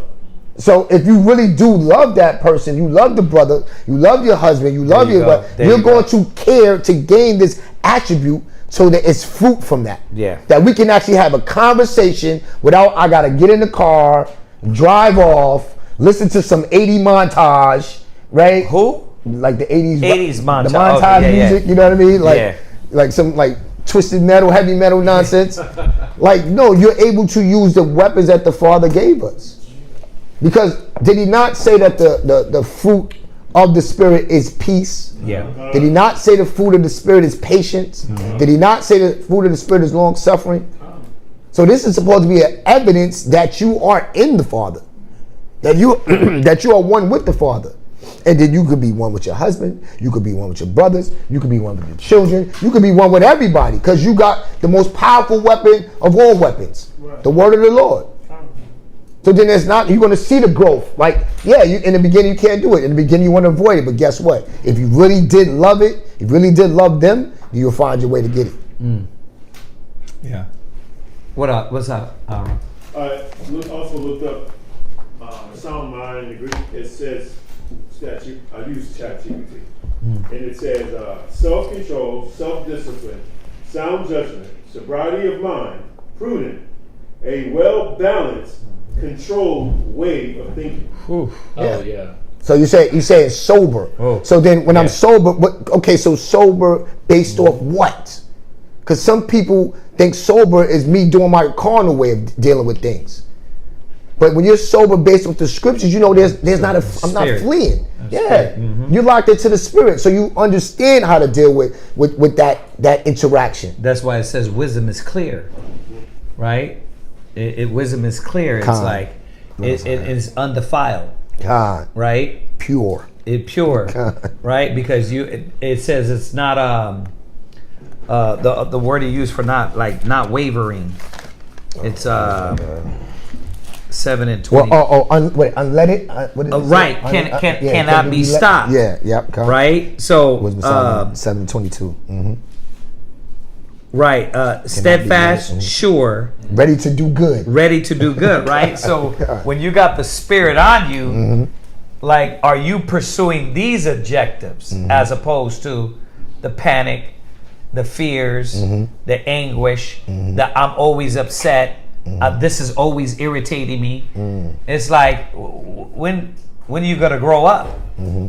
Like, because those things don't supposed to irritate you. Yeah, and did he tell us? Solomon tells us in that first chapter of Wisdom of Solomon. Yeah. When you're subject to that, right, you ain't gonna have the answers. Right. Wisdom will set into the body that's subject to sin. Right. So you subject to your frustration. Of course, you're not gonna know what to do. Yeah. Of course, you're gonna have death all around you. Again, the death of your relationship, the death of your good name, the death of your freedom, right? Because you just violated. Now you behind. Now you locked up. Why? Because you were subjected to the frustration, which leads to anger, which leads to doing something foolish. Yeah. All right, y'all. Class is beautiful. Beautiful. I know. I know. Yeah. You ain't gonna second. We never do. The fact that there are things that the word was using that for lack of a better word, ails us, makes us sick, causes the turmoil, the turbulence, the fear, the anguish, the torment, right? But those are things that we are unaware of. We don't understand that what's in us is causing us to react that way. We don't understand that those are the things that are opposing us, and instead of hearing to the wise counsel, and instead of understanding that there are things that is in me that I have to realize that are there. Yeah. And accept the counsel, accept the correction, accept that I don't always see it, so that I can help, I can be a part of, right, what I'm being told. I can be a part of the process of getting it out. Yeah. But instead, I'm opposing the process. Right. So what was dope? Being able to see it. What's dope of what you're saying is like what we were talking about earlier. You got two scriptures that brings two different ideas. One scripture says, "Let a man examine himself whether he be in the faith." So ideally, there's supposed to be a maturity and a recognizing of the things, like you're saying, that you lack. And so when it's brought to your attention, which is the other side, which is every man is clean in his own eyes, but his brother will come and what? Search him, right? Show him his uncleanliness, right? So you got these two. So here's the thing. If you can't recognize it, you got help. But here's the thing. What about if you don't want the help and you don't want to recognize it? Well, that's where you're opposing yourself. Yeah, you're opposing yourself. You don't realize that you are. Yeah, exactly. Or rather opposing the Most High. Yeah, and I was thinking about this other scripture in the fact that when we are teachers, right? When we are elders, and we're responsible for not getting frustrated, not giving up, not walking away. Right. We have to understand that, like we said earlier, we were once too there, right? We have that mercy that Most High, Yahweh tells us to not omit. Right. You know, the having compassion on the ignorant and them that are out of the way. Right. Yeah. Father, So forgive them, they when, know not so what when they we do. remind ourselves of those things, that's when we can step to the battle, because then we've exercised our mind into knowing that these represent love. And if I walk through it, it's going to show that I have patience. Right. And it's going to be seen, and then that's when it's going to penetrate. Right. That's when they're going to say, okay, they're doing this for what? Show me your faith, and without your works, and I'll show you my faith by my works. Right. Yeah, but then what's going to happen is the other interested party is going to then have the understanding, because now you didn't get frustrated. Right. Now you didn't allow yourself to succumb to the anger or the disappointment. Right. Right. And they're going to see it, and then it's going to wake them up. So that's funny you said that. You're being clear to me at this point, right? Sometimes cats is like, some cats is not listening to you, but you're being clear right now. I was telling Ma Waller that earlier about like in my young years, I was crash out king, right? Like I wasn't going to put up with no slick talk from no woman. You know what I mean? I wasn't hearing that, right? So, but what this did, is made me angry. Like when it came to that, where I lost control. You know what I mean? To where I lash out, call names, say things that it was hurtful, right? But what I was telling him was like, it wasn't until I assumed responsibility of what I was. An animal, a big lit beast, a watermelon eating, chicken fried, right? Fried, right? I was out of control. But it wasn't till then where they were able to say, okay, damn, now he's letting that go. That example in itself will get a person to be like, okay, damn, well, let me stop being confrontational. Let me stop yelling and going back and forth. So if I let you talk, if I'm saying, no, you go ahead and talk then it's a whole different situation, as opposed to like, no, that, you know what I mean? You trying to talk over me? No. We're yelling over each other. Yeah. It's a whole different situation if I come back and say, you know what? No, I cut you off. You go ahead and say what you're going to say. Right? So greater is he that is in you. You got to change you first to be that light to others. And if we're not doing that, then like Shawab and everybody knows in here, when you do, your kids are going to see that. Yep. And they're going to do the same thing, right? Your wife is going to see it, and she's going to do the same thing. Your brother's going to see it, and he's going to do the same thing, right? So if you're short with him, right? If Mawala is short with Shemaiwan, then Shemaiwan is going to get short with Kazak, right? And that's how it goes. That's just how it is. Now, if Mom is short with, if Shalimai is short with Quadashaya, then Quadashaya will be short. She'll learn that bad example. And that's what it is. Negativity is contagious just as positivity. Right? That negative is contagious. So iron sharpened iron and weakness sharpened weakness. Right? So what are we going to do? Be corrupted? So that's the point of this topic, is that brothers and sisters understanding that moving in the spirit of frustration is contagious, and it will, all it's going to do is consume negativity. You know what I mean? But anyway, that's it on that. Anybody? Aharon, I see you. I see you. Y'all had anybody have any questions on that? It's already pushing 11. Did anybody have any questions? Quadashai, you had something? Okay. Looks like you want to say something. You good? Okay. All right. If that's it, anybody online? No questions online. They want a part two. Yep, part two. Abadiah wants a part two. Part two. Yes, ma'am. Definitely. Oh yeah. You know us, like we didn't even get through part one, so Definitely part 2. This is part 1A. Yeah, part 1A. Yeah. I already got part 2. You already got part 2. All right. All right. Let's say Shabbat Shalom to everybody online. Shabbat Shalom. Shalom, y'all.